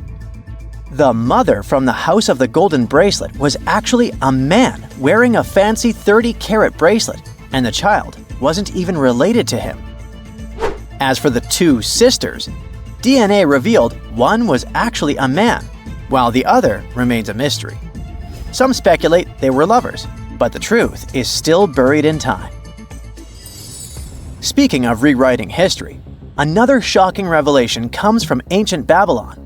Recently, archaeologists translated 4,000-year-old texts that turned out to be heralds of terrible news. These specific texts that were translated are believed to be from Sippar, a city near the Euphrates River in modern Iraq.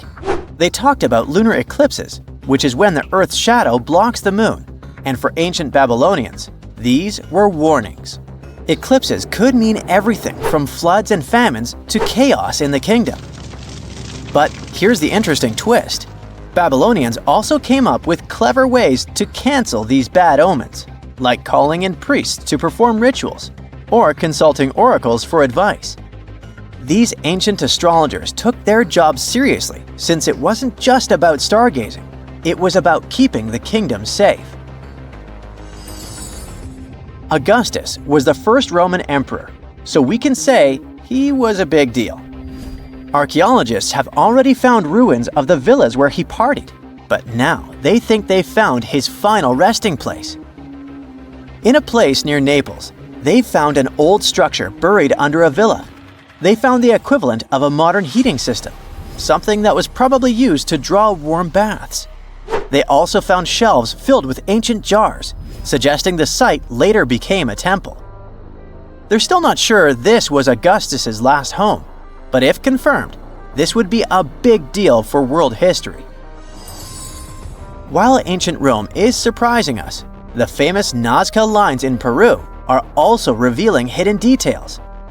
These massive geoglyphs, created thousands of years ago, have only been partially studied until now.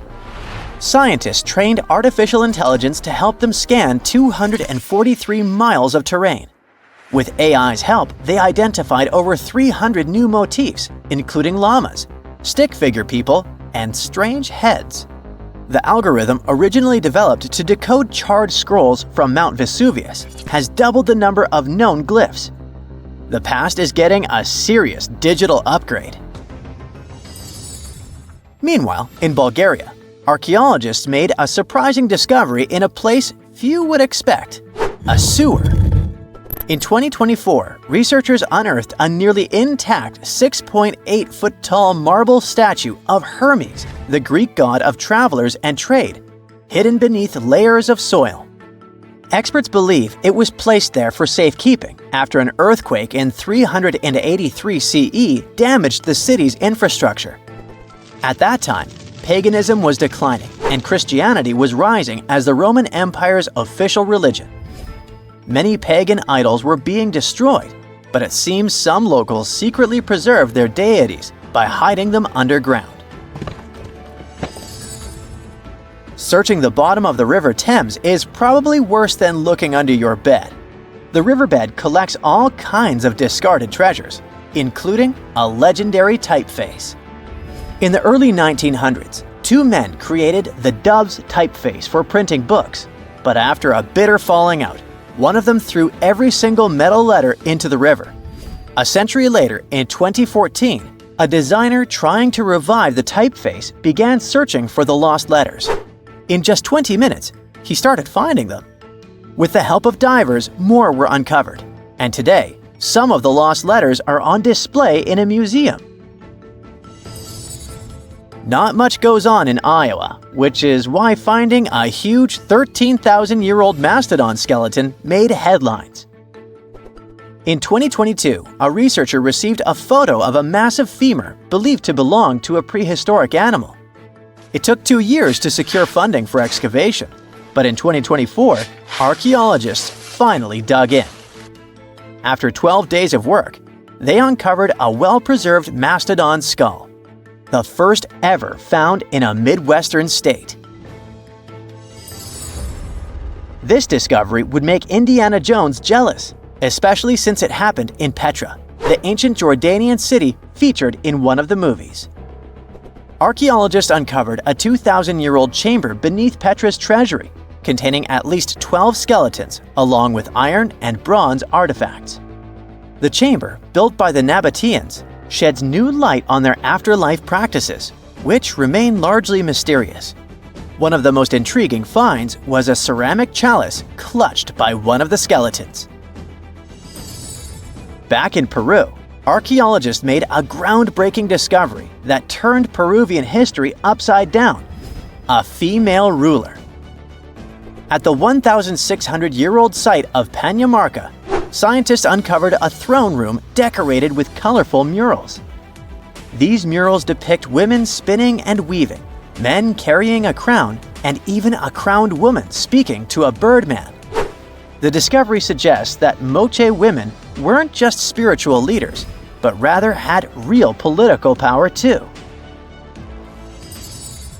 Tiny houses are mainly a modern thing, but archaeologists think they found one in ancient Pompeii.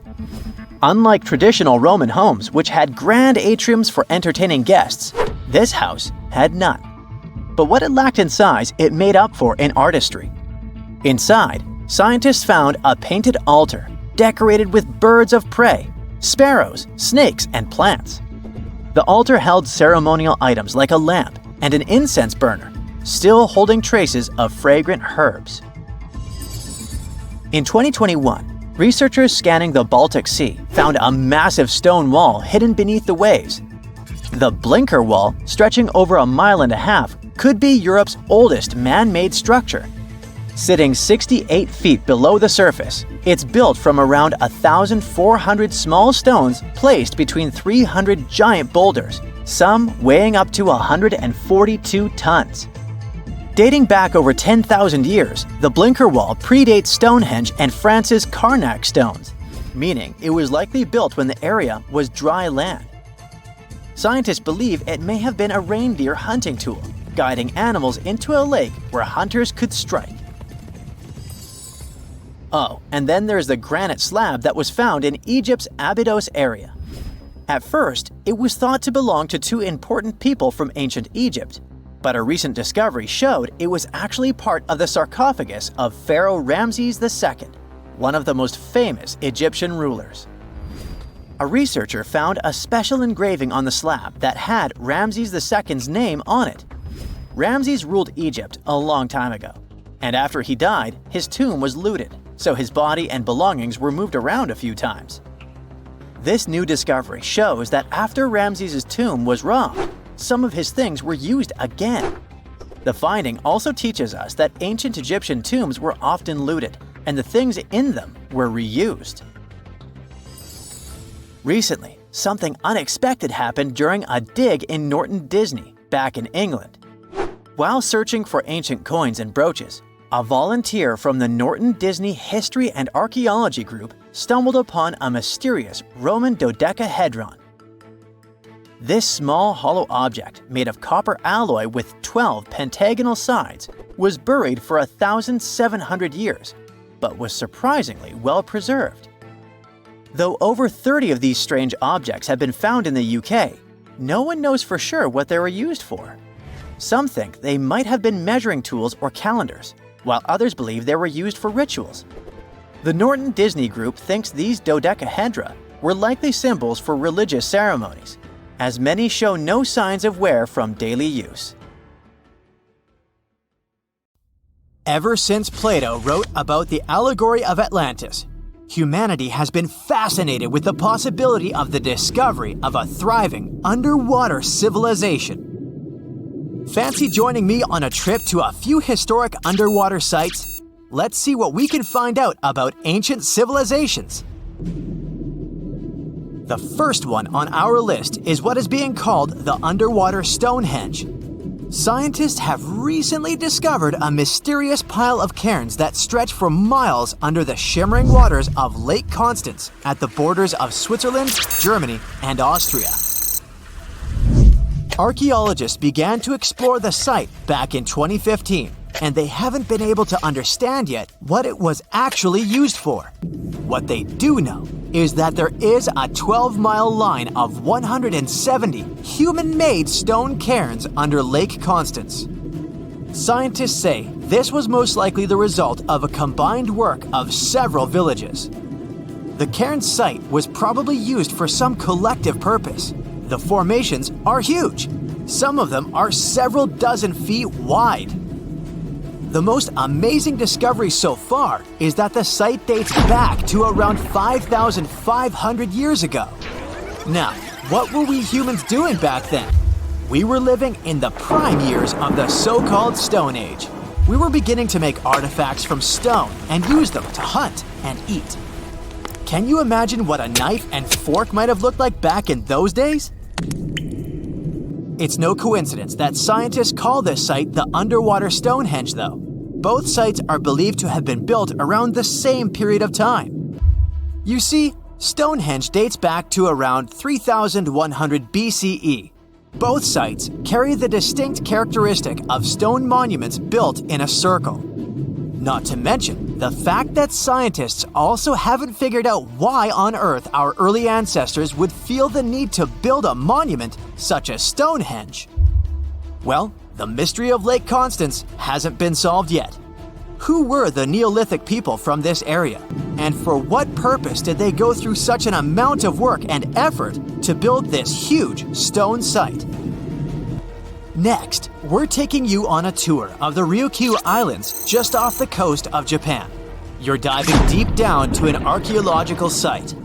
But I should warn you, the waters of the Pacific Ocean are far from smooth. It doesn't take long before you see a huge structure, thanks to the sunlight shining down on the seabed. At first, it looks like Machu Picchu's ruins located across the globe in Peru. As you approach the site, you slowly figure out its forms. A pyramid-shaped structure, arches, staircases. It's something that could have easily been a palace or a castle. Could this be a sign of human activity? What you've just seen is known today as the Yonaguni Monument. It also goes by the name of Japan's Atlantis. The entire monument is about the size of 5 soccer fields and the height of a 5-story building. Its most surprising feature is its expanse of terraces. Explorers and scientists believe that Yonaguni might be 10,000 years old. But whether it's a human-made structure or a natural formation is still under debate. For Japan's top marine geologist, Professor Masaki Kimura, Yonaguni is the heritage of a lost civilization. Kimura has dived to the bottom of the ocean to explore the ruins over 100 times over the past 10 years. According to him, there are clear signs of human activity down there. On the monument's surface, there is a triangle-shaped concave that is a historical symbol of water fountains in the region. There's also a giant turtle carved on the eastern side of the structure. And, according to Kimura, turtles have an important cultural meaning. Several pieces of stone tools have been recovered from the site. Their estimated age is around 10,000 years. However, not all scientists support this theory. For many, Yonaguni is the result of thousands of years of erosion. The fact that the monument is composed of one massive rock leads them to believe it's not human-made. The defined edges and flat surfaces resemble a natural formation in Northern Ireland, known as the Giant's Causeway. The basalt columns look like the ruins of a palace, but they're actually the result of volcanic activity in the region. Now, you're flying to the coast of Greece, 4 hours away from Athens. More specifically, you're in the Peloponnese Peninsula. You dust off an old snorkel and head for a free dive on a bright sunny day.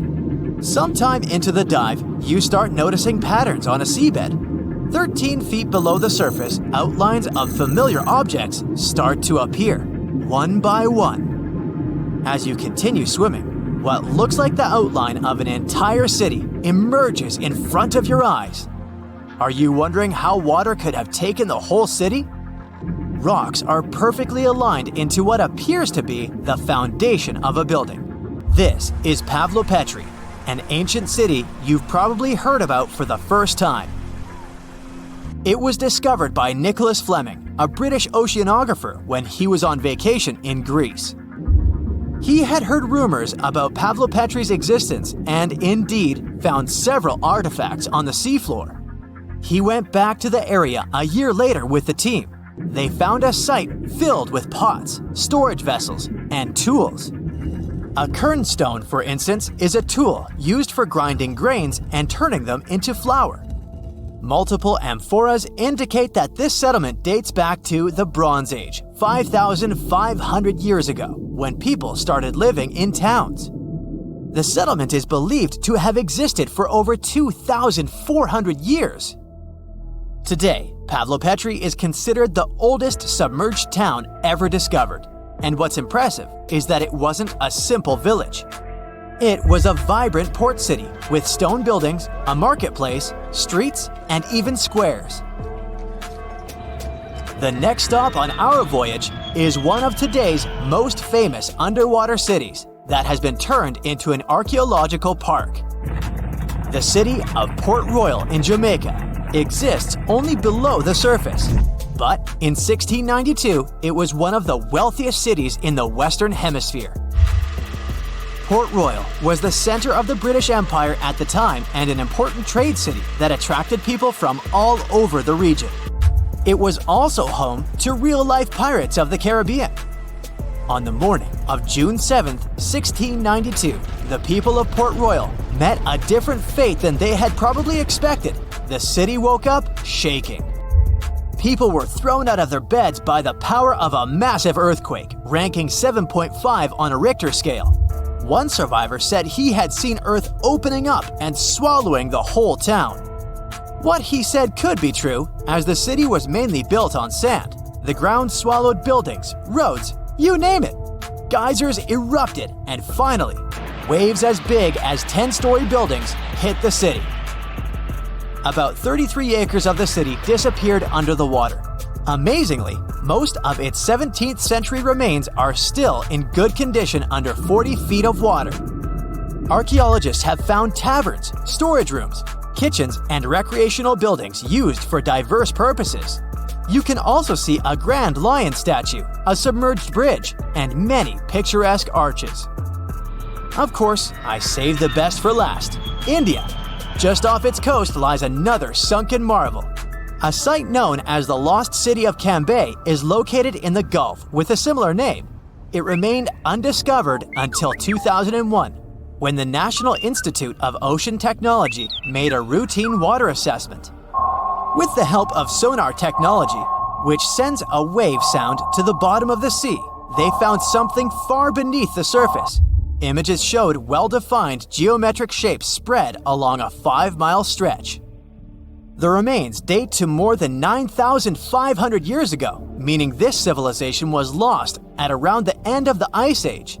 Debris recovered from the site included construction material, pottery, beads, sculptures, and even bones. Scientists argue whether these artifacts are indeed from the site, but if they truly are, then the lost city of Cambe might be the oldest civilization in the world. Stonehenge took approximately 20 million man-hours to build. For comparison, an average human doesn't live much over 700,000 hours. This is Jack, one of the first builders of Stonehenge. Let's say Jack lived to be 80 years old, which is extremely improbable, but it makes it easier for me to crunch the numbers, thanks. If Jack had spent his entire life, from age 0 to age 80, working on the Stonehenge project, it would have required approximately 28.5 generations of people doing the same thing to complete it. That's next to impossible. To make it more plausible, let's multiply that by 2. After all, Jack wouldn't want to dedicate his entire life to moving stones, and he didn't live to be that old. Thus, we arrive at around 57 generations needed to build Stonehenge. That's not enough room on the screen for me to introduce John, Jack's great-great-great-great, you get the drift, grandson. So it all began around 5,000 years ago with just a simple circular earthen bank and ditch. Fast forward to around 26,000 BCE, and the builders replaced that initial structure with a complex arrangement of wooden posts and brought in around 80 dolerite bloom stones from Wales, which were rearranged at least 3 times. Then, a few hundred years later, they added those massive sarsen stones, each weighing around 25 tons. These enormous sandstone blocks were transported about 19 miles to create a continuous outer circle, with 5 trilithons, 2 upright stones topped with a lintel, forming a horseshoe shape inside. It was a millennium-long building process that demanded years of hard work. So, people must have lived nearby, right? But how would they have found shelter back then? Today, we have houses for builders on site, small accommodations that serve as temporary housing. But structures like this definitely didn't exist when Stonehenge was constructed, did they? Well, actually, they existed, and some recent archaeological digs near Stonehenge prove it. Archaeologists found this Stone Age eco-home, which is a huge deal since it's one of the earliest settlements in the area.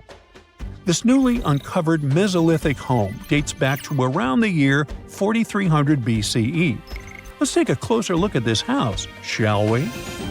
Now, for the walls, people back then used a large fallen tree, its trunk to be more precise. These wooden walls were reinforced with flint, and they even lined the pit left by the uprooted tree with cobblestones. To create the roof, they opted for animal hides, which sounds like a wise choice. They must have provided protection against the unpredictable weather of the British Isles. Now, you might be wondering, the weather in Britain is indeed unpredictable, and it has been that way since time immemorial. So, how did the builders manage throughout most of the year, particularly during the winter months? Well, the answer is simple. There was a hearth on site, which isn't surprising, but the system they employed was quite ingenious. A hearth inside the house would have posed too great a risk, yet bringing hot stones into the dwelling was perfectly safe. While they were hot, they couldn't ignite the building. So they used these stones from the hearth as a heat storage system to keep warm at night. And as a final touch, they even incorporated various stones for decoration. They didn't exactly get a Pinterest house, but it added a touch of elegance for sure. And if you think this discovery is merely about the houses, think again.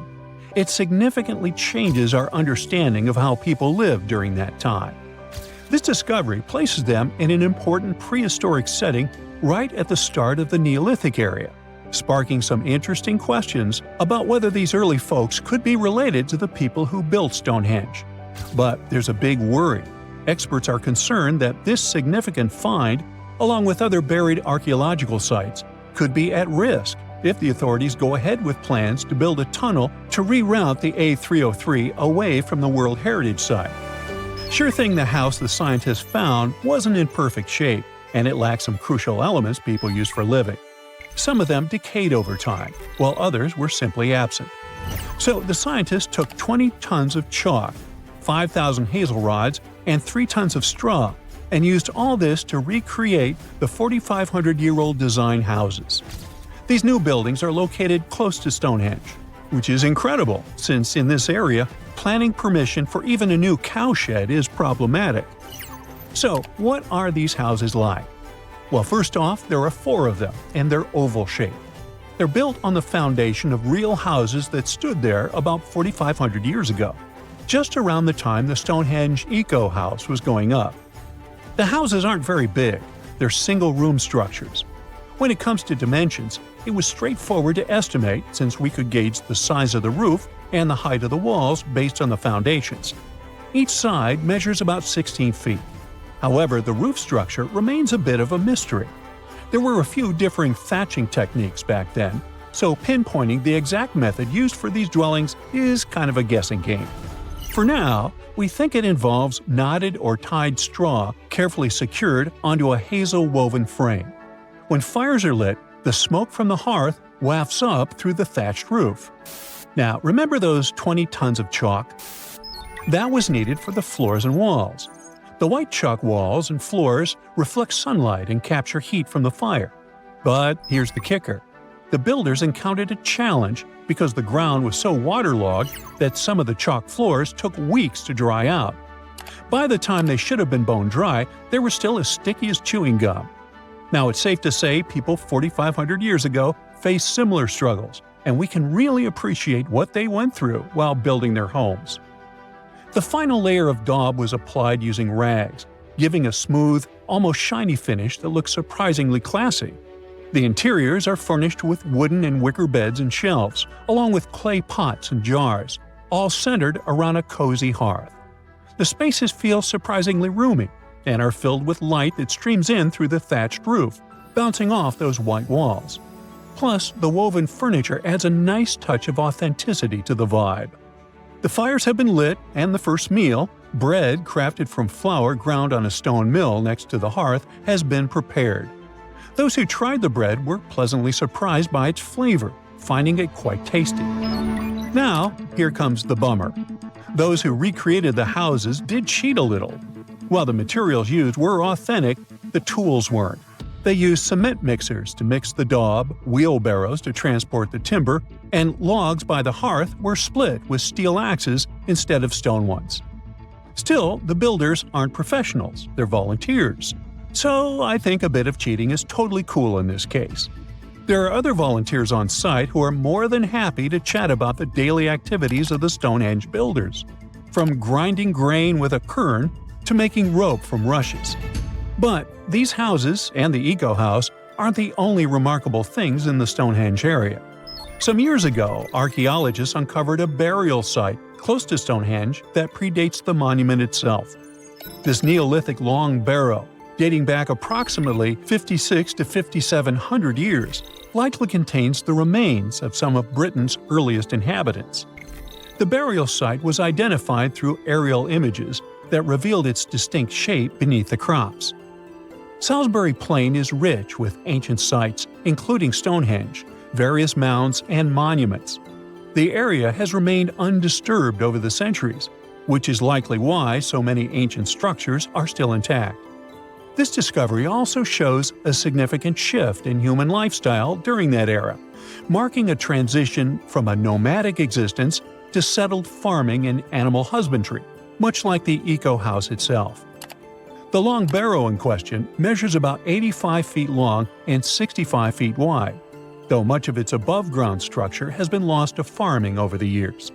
If this site is like others in the vicinity, it contains the remains of 30 to 50 individuals, along with cow skulls, which were significant to those early communities. The Moai statues have been standing tall and proud for hundreds of years. Once people put an enormous effort into carving these grand sculptures, and then they just suddenly stopped making them. But why? Let's figure out this mystery. Easter Island, located 2,500 miles east of Tahiti, has an area of 63 square miles. To this day, it's one of the most isolated islands in the world. Once it was covered with forests, filled with different trees and ferns. But when the first humans came to the island around 400 CE, the forest slowly began to disappear. And starting from 1250 CE, Moai statues began appearing all over the place. People made them from different types of rock, compressed volcanic ash, basalt, trachyte, and red scoria. As it's a volcanic island, these were all the ingredients the creators of the statues had to use. and once the builders completed their work, they covered the statues with pumice. The faces of the statues are different, but they all have distinct expressions with heavy brows and large noses. Their arms are carved into the body. Some have hats on top of their heads. There are nearly 900 statues all over the island. They differ in size. The average height is 13 feet tall, and the largest ones reach 33 feet in height and weigh up to 82 tons. Because the statues have so many different faces, there are theories that they represent and honor ancestors, chiefs, and other important people who lived on the island. But without any clear evidence, it's almost impossible to figure out the true purpose of the Moai. Once they stood beautifully along the coast, watching over people in settlements, and their backs faced toward the spirit world of the sea. When Europeans first discovered the Moai statues in the 1700s, many of them had already toppled over, and the construction of statues had stopped way earlier than that. Huge amounts of effort were put into making these things. Expert craftspeople spent a great deal of time slowly carving the statues with basic picks. A team of up to 6 people would work hard for an entire year to make just one statue. Then they often had to transport it to its special place on the island, as far as 11 miles. With the help of carbon dating, experts have managed to figure out that the statues started to appear in 1250 CE. And then, suddenly, in 1500 CE or so, the process just stopped. The creators of the statue just left their stone chisels where they were last used, and only a quarter of all the statues were actually placed where they were supposed to be. Half of them still remained in the quarry, while others were left on the ground mid-transit. Something happened on the island, and it caused everyone to just lose interest in the statues. There are many theories around why it could happen, and they mostly relate to deforestation. Islanders may have used wood to move the statues across the island. They possibly did this with the help of sleds and ropes, or even used logs to roll the statues or canoes to float them. The wood started to deplete eventually. Trees on the island took very long to grow, and rats ate most seeds. People had many uses for wood, and they needed it not only for practical things, but also to create other statues. Another reason why the inhabitants of the island could have stopped building the statues might be that they were busy with other projects. Specialized rock gardens were becoming more common with a growing population. They were great for the soil, keeping it warm and fertilizing it at the same time. Islanders spent much time and effort making these rock gardens, and there simply wasn't enough time to focus on building and moving the statues. Another theory suggests that what people believed in changed over time. Supposedly, the islands once saw the statues as a connection to their ancestors. After some time, though, rituals depicting a show of strength and endurance became more widespread. And with these rituals, islanders started to carve images related to seabirds. Seabirds became the main animal on the island. People started to believe that their ancestors looked over them through birds instead of the statues, so there was no longer a reason to build the Moai. Anyway, these theories might be true, but the main problem was that the small island couldn't support a growing population. What was once a lush land covered in forests quickly became a barren landscape. For the first few centuries, people relied on forest resources, but agriculture became more important sometime after 1550, when forests disappeared. Tribes that once worked together to build the fantastic monoliths focused on competing against one another instead. During this struggle for land and resources, the Moai statues were toppled over because people wanted to reduce their significance. Over the following centuries, all the statues were pushed over, but not all of them deliberately. Many fell naturally after being neglected for so long. Some even ended up in the ocean water surrounding the island, and there they sat for a while. But there was some good news for these statues. They were re-erected, providing a great experience for visitors from all over the world. If you make a journey all the way to this isolated island, the first question you'll probably ask will not be how the statues were made or how they were moved. It will be, how on earth did anyone even make it here in the first place? It was one of the most amazing feats ever. The Polynesians sure did some pretty extraordinary things. From as early as 1500 BCE, these boat-faring people began to explore their world. They used the most advanced marine inventions of their time. They sailed across the ocean in catamarans and outrigger boats, starting in Southeast Asia and inhabiting many more places throughout the Pacific. They lived as far north as Hawaii in 900 BCE and all the way to the south in New Zealand by 1200 BCE. And the farthest journey to the east was, of course, Easter Island. In only a few hundred years, these early sailors inhabited an area of thousands of square miles. They simply memorized where they had already been and, this way, managed to navigate the ocean. They used a wide range of techniques. They watched the sun as it rose and set during the day. Stars helped them at night. If it was overcast and sailors couldn't figure out direction visually, they used other brilliant methods. They watched the movements of ocean currents and wave patterns and paid attention to bioluminescence in the water. These patterns helped them find where specific islands were located. These seafarers even understood how islands and atolls in the distance caused air and sea interference patterns. Birds provided them with certain signs too. Some of them migrated long distances from one island to another, which gave travelers some kind of a visual connection for their route. Other types of birds had specific feeding times. Sailors knew when and where they hunted and directed their boats depending on where these birds fed. Vikings certainly get way too much credit for their seafaring abilities.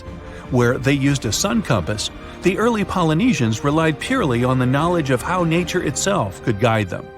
Their skills were so advanced that in 1769, Captain James Cook, an English explorer, even hired a Polynesian navigator because of his extensive knowledge of the seas. But even more surprising was the fact that he drew a map from memory. It covered an area that was 2,000 miles wide. In this region, there were 130 islands, and the navigator knew 74 of those islands by name. At the beginning of their voyage, Captain Cook often disregarded the navigator's advice. But toward the end of their journey, he was very impressed. He also recognized the Polynesians as possibly the most widespread nation on Earth. You have about $130 million. What would you do with it? Fly into space or buy an island? There are many ways you can spend this much money, but one anonymous investor used it to build an extravagant underwater city. The project is not finished yet, and a lot of people are currently working really hard to make this crazy idea come to life. If all goes well, in the near future, living under the sea may become a reality. In the past century, there was a limestone quarry near the Welsh border in England. In the 1990s, it became flooded and turned into a lake 260 feet deep. Now, there's a large construction project going on around it. Trucks transport materials and people in overalls construct huge modules that look like giant futuristic submarines. These modules are called sentinels, and they will become the buildings of a small underwater city. Builders and engineers create durable stainless steel materials that allow these houses to withstand a depth of up to 650 feet. This is the upper limit of the twilight zone, where very little sunlight penetrates. Large squid and other creatures live in this zone. Imagine waking up in an underwater hotel room and seeing a giant squid staring at you from the dark. Or even worse, you see a huge eye watching you as you wake up. This could happen if sentinels were successfully installed in the depths of the ocean. Meanwhile, let's return to our project on a small lake. The project is called Deep. Its goal is to make life underwater as comfortable as possible. Inside living modules, builders install bedrooms, kitchens, bathrooms, and observation windows. People will access them using small submarines. However, it's not as simple as calling a taxi. To live underwater, you need to train under the guidance of experienced instructors to test yourself in underwater life simulators. The cost of living there will likely be expensive, but it's worth it. At least you will be well fed. A chef will develop a special menu, and all food will be stored in vacuum-sealed bags to preserve its flavor and nutrients. It all sounds great, but there's a question. Who is financing this project? No one knows the answer. Deep is funded by a secret investor who has already spent more than $100 million. Interestingly, this is not the first attempt to create an underwater dwelling. For example, Jacques-Yves Cousteau, a famous diver-explorer, first created the Conshelf 1 underwater house in 1962. This was a steel cylinder located at a depth of 30 feet, where 2 divers lived for a week. In 1970, several women also spent 14 days underwater in the Caribbean Sea at a depth of 50 feet. The aim of that project was to study human psychology in a cramped environment, similar to that of a spaceship. Unsurprisingly, that project was partly funded by NASA. Okay, we have windows overlooking marine life, delicious food, underwater parties, and solitude away from civilization. All these things sound cool, but if we put aside the fun part for a moment, is there any real benefit to it? Oh yeah, ocean exploration. Many marine biologists believe that the best way to explore the ocean is from within. Diving doesn't help much since divers are limited by time and body needs. They can stay underwater for only about an hour and a half at a time. Underwater cities could allow us to live underwater for months. But the most important thing is long-term observation of marine life in its natural habitat. In the mid-1990s, a group of researchers wanted to study the development and nutrition of corals. They brought them to the lab for testing and found out that corals reacted differently to tests in artificial environments than in the ocean. Their behavior in a laboratory setting was different from their behavior in the wild. Underwater cities could also provide work for archaeologists who study the remains of ships that have sunk throughout history. Plus, such cities could help protect us from future disasters.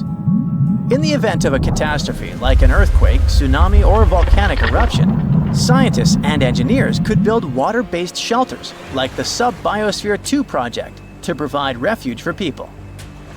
These circular structures could sink into the ocean and give shelter for up to 50 or 100 people, allowing them to wait out the disaster from a safe distance. Underwater cities could be an excellent solution to overpopulation, but there are some downsides. We already pollute the world's oceans, and what if we literally lived inside them?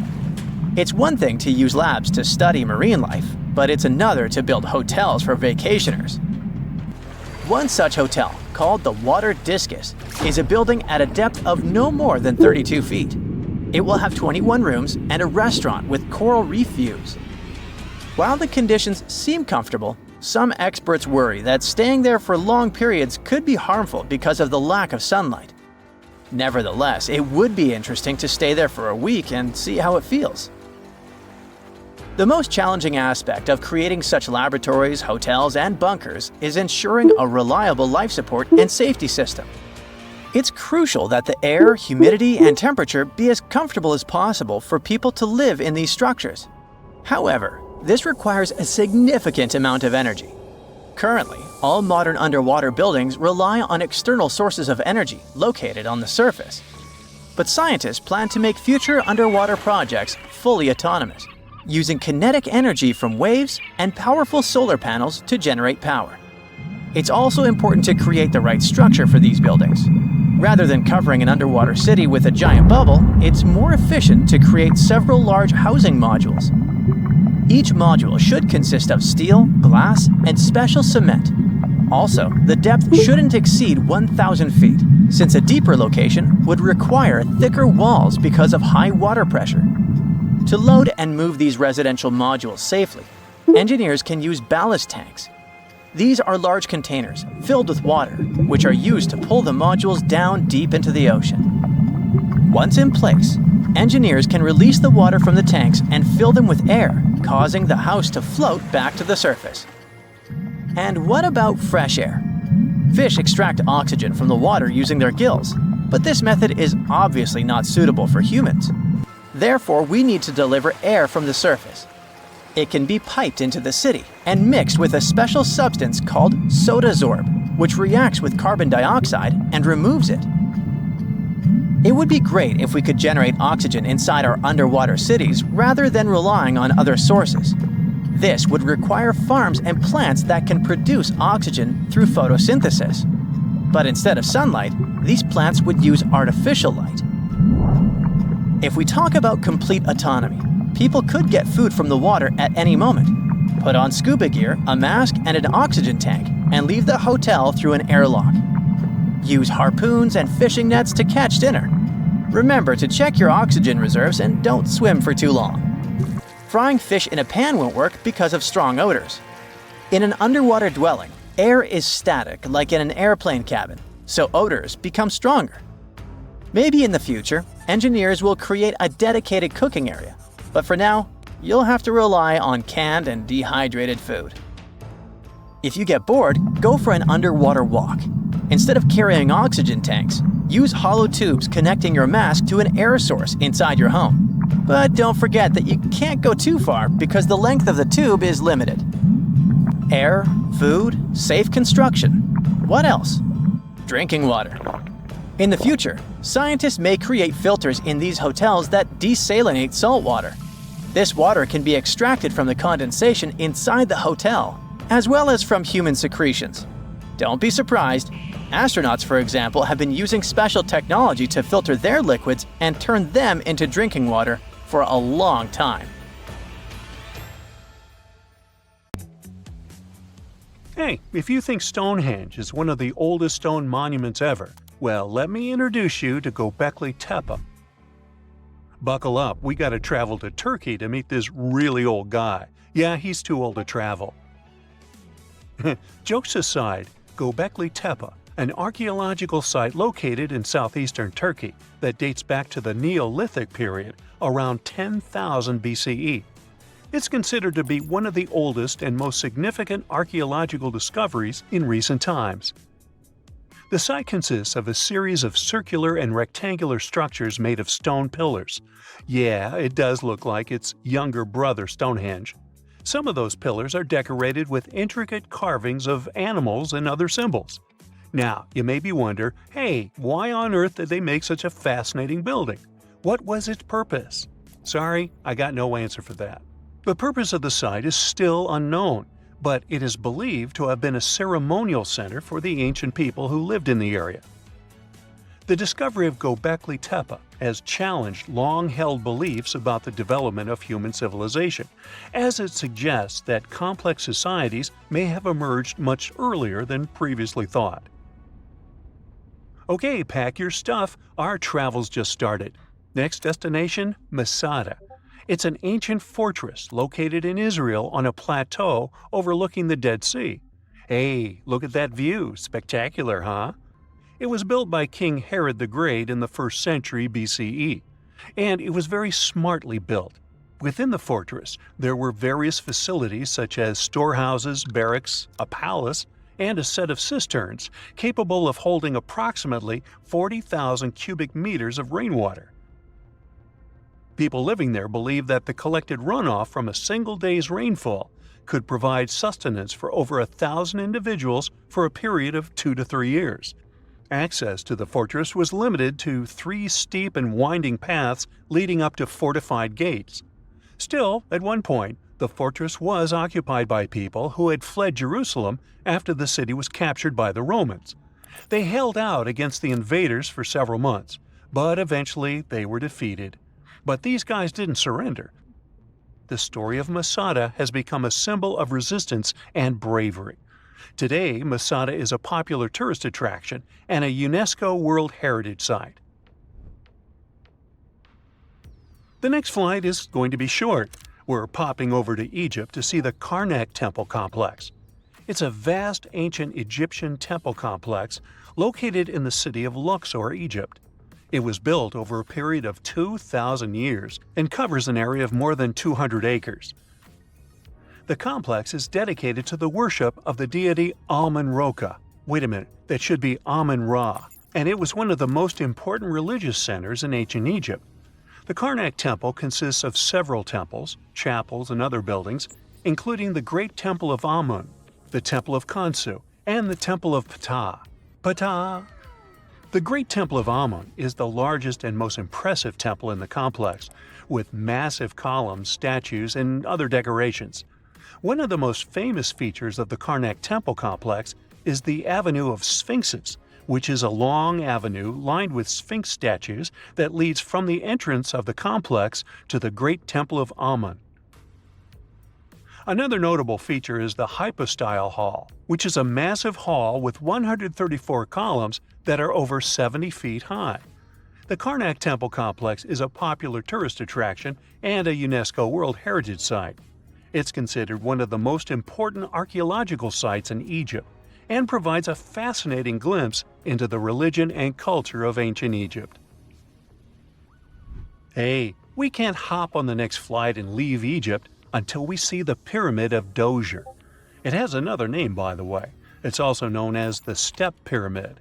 This ancient Egyptian site is located in Saqqara.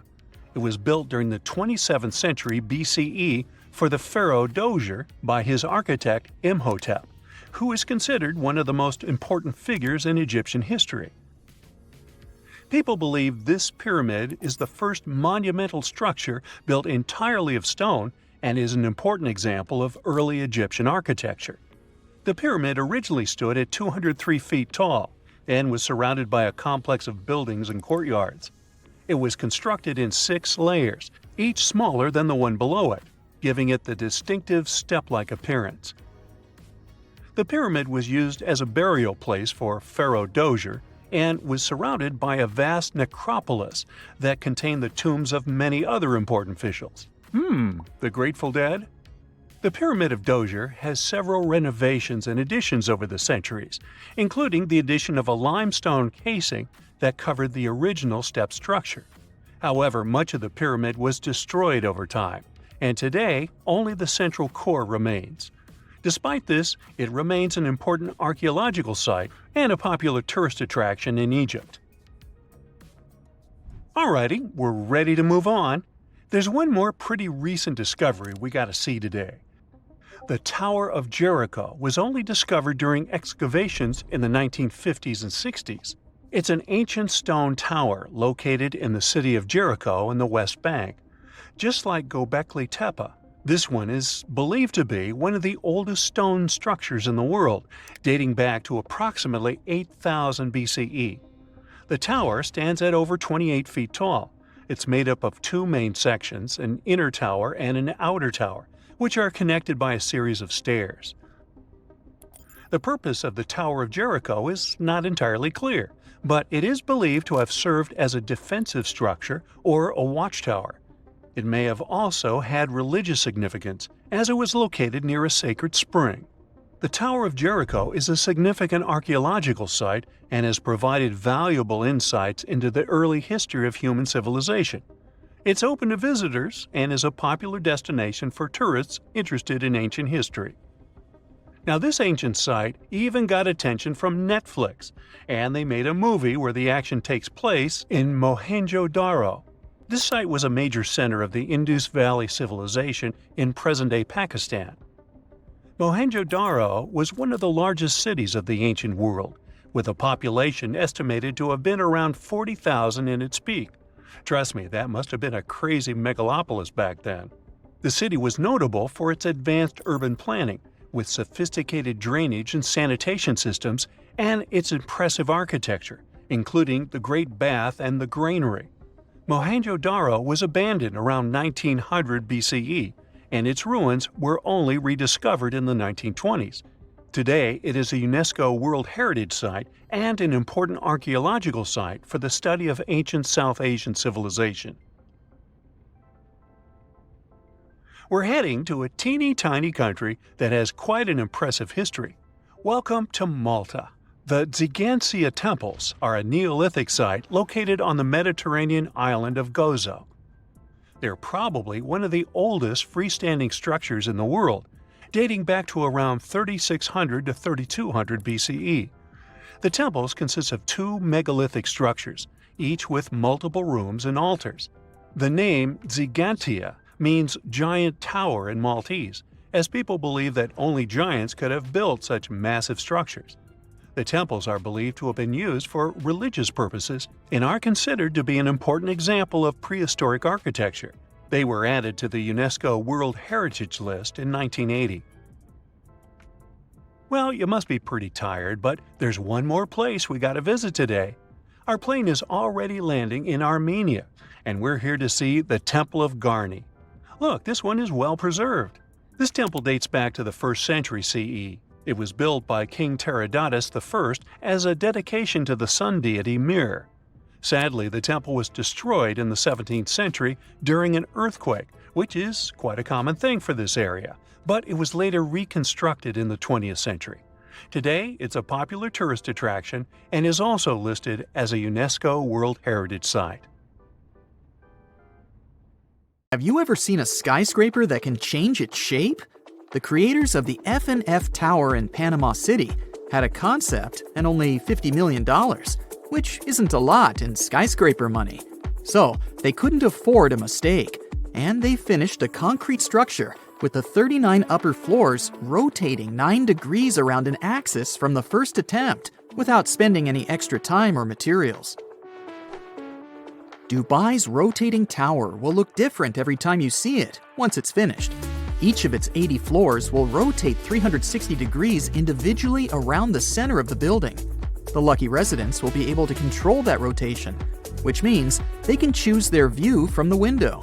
A complete lap should take about 90 minutes. And no, the tower won't be a huge waste of electricity. It will produce its own energy. Wind turbines between the floors will drive the rotations. If you've ever wanted to live inside a video game, book an apartment in the King Power Mahana Khan building.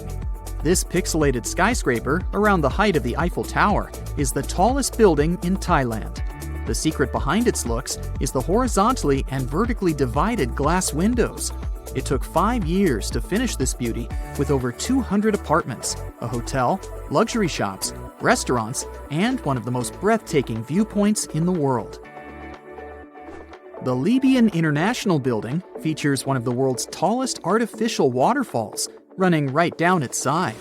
No worries, they only turn it on special occasions, and it uses a mix of recycled tap water and rainwater. When it started running for the first time, the non-informed locals even reported a huge water leak. The Cyber Texture office building in Mumbai looks like a huge egg made of glass and steel. It was actually inspired by a vessel that, like our planet, has its own ecosystem. To bring down the heat levels inside, the architects chose the ideal orientation and added sun shading and an underground cooling system. The Marina Bay Sands in Singapore seems like a Stonehenge look-alike, but its architect claims that he was inspired by a house of cards. The horizontal one is balanced on the 3 vertical ones. They are 3 55-story hotels with restaurants, nightclubs, gardens, shops, museums, and movie theaters. The horizontal card is an infinity swimming pool with the best view of the city for up to 4,000 visitors. The pool hangs at the height of the 57th floor, and it feels like nothing is holding it. The Dancing House definitely stands out among the more traditional architecture in Prague. The nickname for the house is Fred and Ginger. The stone tower symbolizes the famous dancer Fred Astaire, and the glass tower, his partner, Ginger Rogers. There's even imaginary hair on top of Fred's tower. 99 concrete panels support the dancing shape, all of them of different dimensions. Umeda Sky Building, twice the height of Big Ben, consists of 2 towers of glass and steel to the north of Osaka Station. The floating garden observatory connects the towers on top. Although the building is in a huge city, the skywalk is so high in the clouds that the only thing you'll hear up there is the wind. If you're scared of heights, you can visit an urban garden, a theater, an art museum, or one of the many offices closer to the ground inside the building. Architect Octavio Mendoza owns probably the largest piece of pottery in the world. If you're ever in Colombia, ask the locals for directions to the Flintstone House. Yes, they call it that for a reason. The official name is Casa Terracotta, and the architect only used clay to build it. He let it bake and harden in the sun, which transformed the pliable material into solid ceramic. Every curve of the building is designed after the surrounding hills. All the furniture inside is also made of clay. Mendoza is determined to work on the casa for the rest of his life. Artists Dennis Sullivan and Francis Conklin have been saving money for 15 years, carving smaller wooden dogs to create their dream project. The Dog Bark Park Inn in Cottonwood is a 12-foot beagle that stands proud in the Idaho prairie. There is a bedroom and a living area in its body, and an extra bedroom in the head. Have you ever wondered what it's like to be inside a huge carpet? Me neither. But checking out the Azerbaijan National Carpet Museum is definitely worth it anyway. It shows the history of this important local craft in every detail. Austrian architect Franz Jans designed the construction, and it took 6 years to finish it. The Basket Building in Ohio looks exactly like a real shopping basket, except it's 160 times larger. It even has 2 attached handles. The building served as the headquarters of Longaberger Basket Company, then was sold to become a luxury hotel. A giant whale? An airship?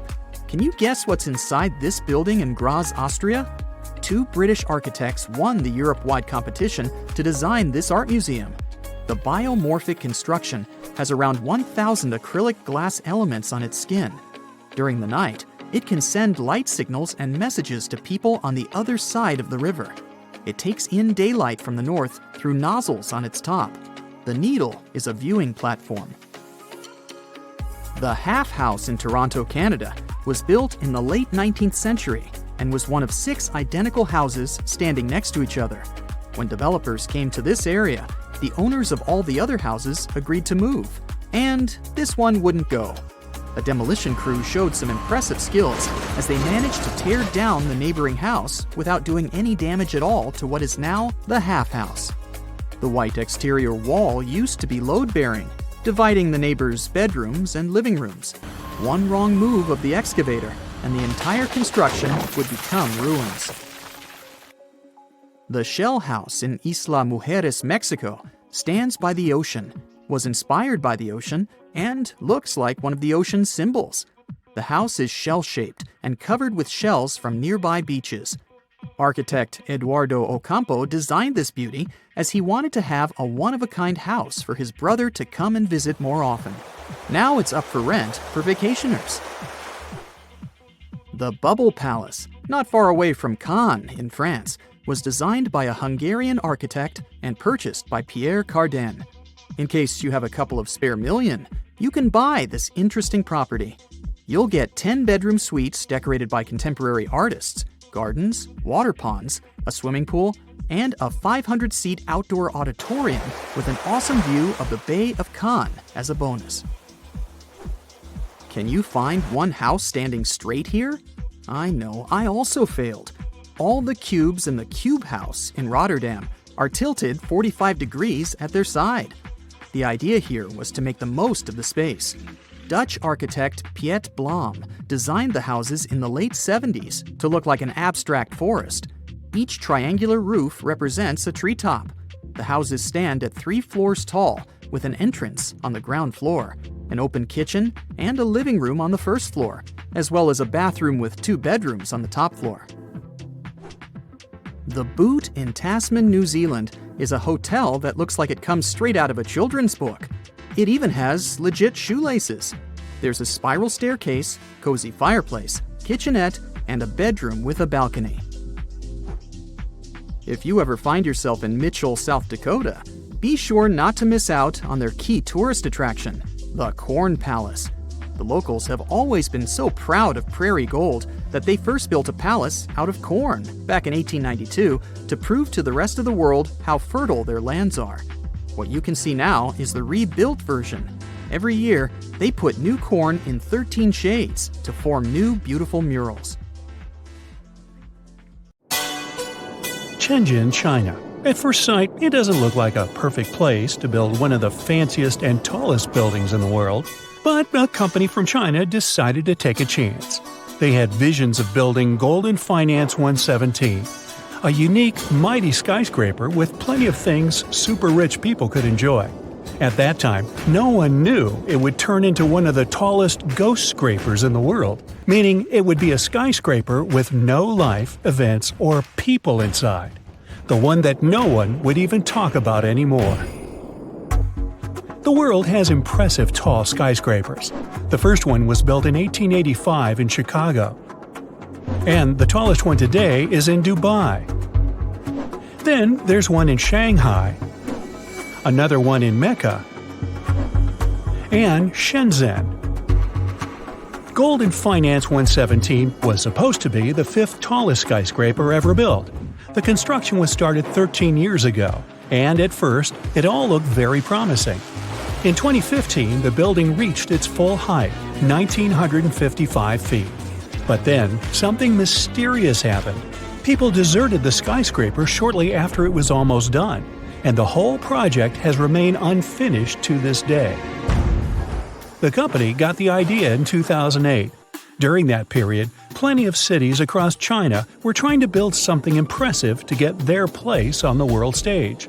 Golden Finance 117 was supposed to be a commercial and residential tower for very rich people. Italian and French-style interior design, a polo club, extensive gardens. The skyscraper was supposed to have a 3-story diamond-shaped atrium at the top, with a swimming pool, sky bar, and a restaurant. And don't forget about the highest observation deck in the world, a paradise for those who could afford it. Imagine living at the top of such a skyscraper. Golden Finance 117 was expected to be habitable up to its highest point. This mixed-use skyscraper was supposed to rise 128 floors above the ground. There was a plan to turn 117 of them into commercial space and hotel, and 11 more floors were expected to be for operational and mechanical services. The building's ratio of height to width was 9.5 to 1. When you have such a high and thin tower, you have to be careful with such forces as strong winds. But the skyscraper was designed to resist all this. No wonder, with a perimeter frame of mega braces, huge tapering columns, and transfer trusses. On the surface, it all looked well. An excellent design and unique construction. But before the company started pre-sales, authorities needed to inspect and sign off on the final product. This is a process all new developers need to go through if they want to get and keep their spot on the property market. The country wants only established and reliable companies to keep the quality levels high. Back in the day, the company that was building the skyscraper was a new player in the Chinese market, so they had to finance their project all by themselves. They couldn't start recouping their investment until each of their buildings was finished. In other words, it was tricky ever since the beginning.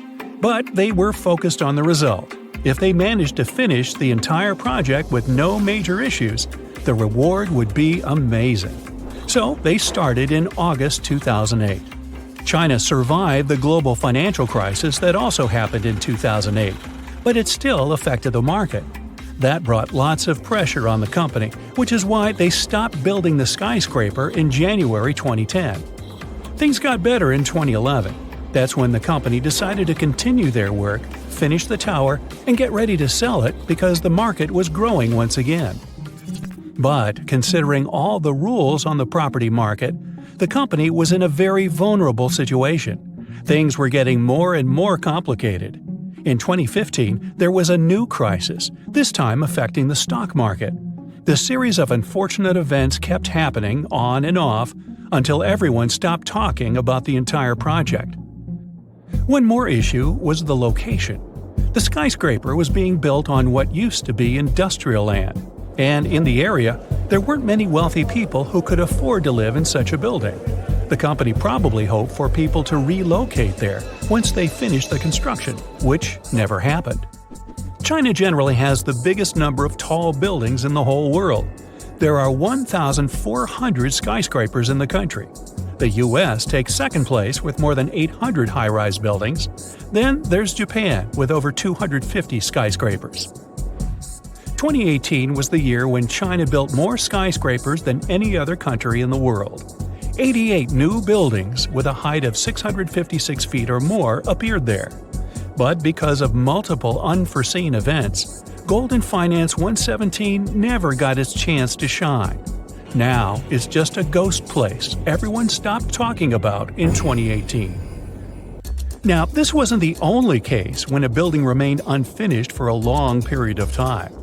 A new airport in Berlin, Germany was meant to open in June 2012. It wasn't the first project like this to miss the deadline, but it was one of the most memorable. The airport was about to open, but right before it did, inspectors found around 120,000 defects all over the place. For example, some automatic doors didn't open. There were fire safety issues. Authorities also noticed sagging roofs. About 106,000 miles of cable were wired in the wrong way, which means they couldn't turn on some lights or turn off others. Experts were trying to solve these problems for 9 years. The airport was built to handle 27 million passengers a year. In 2019, over 45 million travelers passed through the two other overburdened airports in Berlin. These airports are now set to close and merge with the new one, which has started expanding. The original budget for the whole project was more than $8.2 billion, but it's likely to increase in the next few years. The idea occurred back in 1990, and it took 6 years just to find the right spot to build the airport. The official construction didn't start for another decade. The original code for this airport also needed to be changed since it was already in use by an airport in India. But if you design an airport in the early 2000s, will it even be compatible with the travel habits and technology in 2020 and beyond? Also, there isn't enough space for all the planes that are supposed to be there. And still, since 2020, the airport has been open and growing bigger. Meanwhile, a tower in Krakow, Poland, got the nickname Skeleton. It stood proud and tall, but its unfinished carcass indeed looked like a skeleton. At 300 feet, it's one of the tallest buildings in Krakow. The project started in 1975, but stopped because of some difficulties in the country that occurred at that time. The tower remained abandoned for a long time and changed owners several times. It was often wrapped in advertising billboards. Luckily, it didn't remain unfinished. In 2016, the latest reconstruction process started. The main goal was to turn the skyscraper into a modern office building. It's completed now. The tower consists of 5 office buildings, together with the main one in the center. Architects found inspiration in styles from the 1920s and 30s. There's a terrace at the top. In the future, a museum of the history of the building might appear in the skyscraper. And here's one more ghost tower, this time in Bangkok, Thailand. From the outside, you'd say it's just another part of Bangkok's skyline. The skyscraper is around 75% completed. But once you take a closer look, you'll see there are plenty of interior structures missing. It was supposed to be a luxury building, but right now it's just another abandoned skyscraper. It's surrounded by a fence and doesn't look safe. The walls are covered with graffiti and there's no electricity. The building stands there as a reminder of what it could have become and draws the attention of urban explorers from all over the world. The construction process stopped when the crisis started, and now only occasional adventurers visit the site to enjoy the magnificent view of the city and the river. That's it for today. So hey, if you pacified your curiosity, then give the video a like and share it with your friends. Or if you want more, just click on these videos and stay on the bright side.